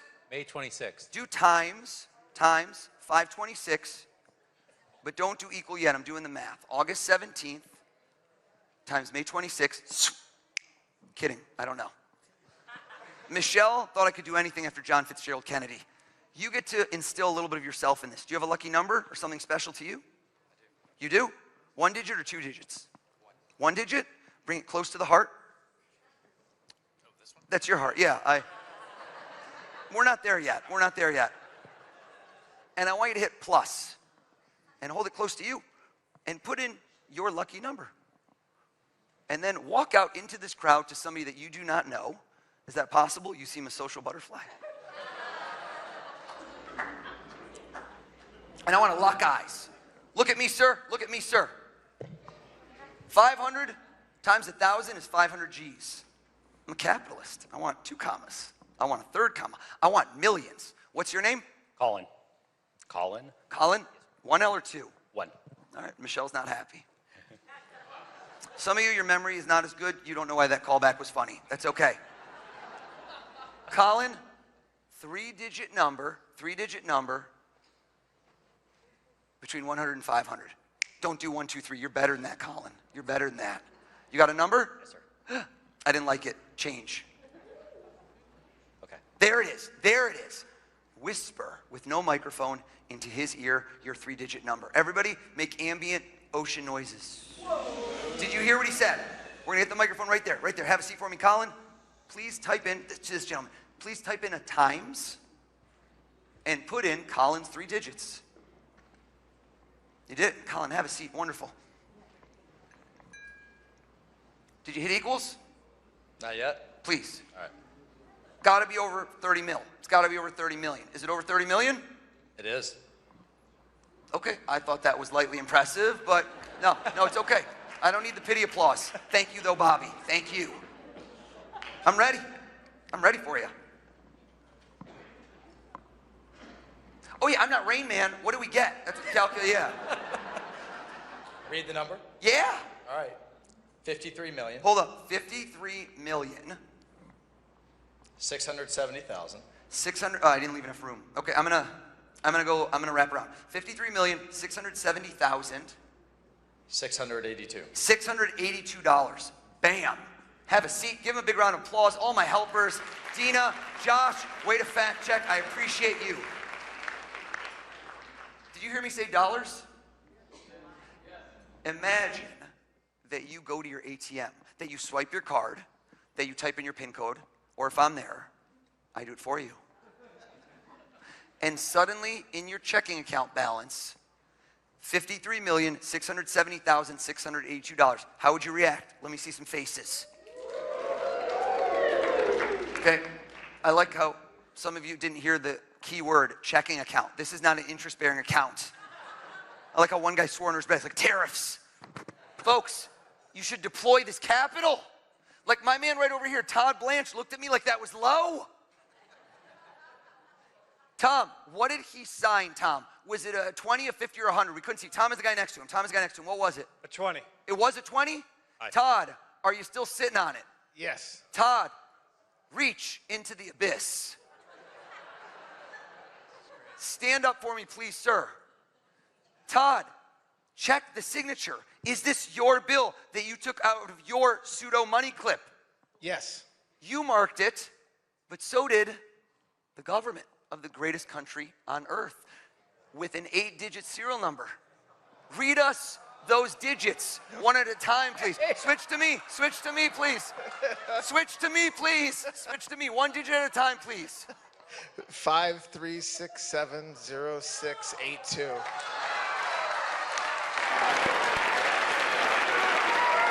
Thank you very much, everybody!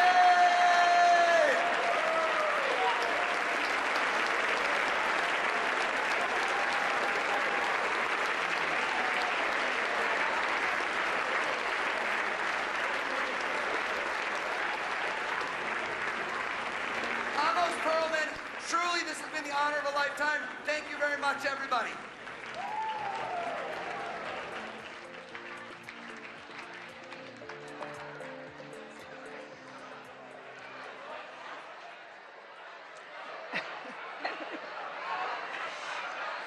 Wow. Oh.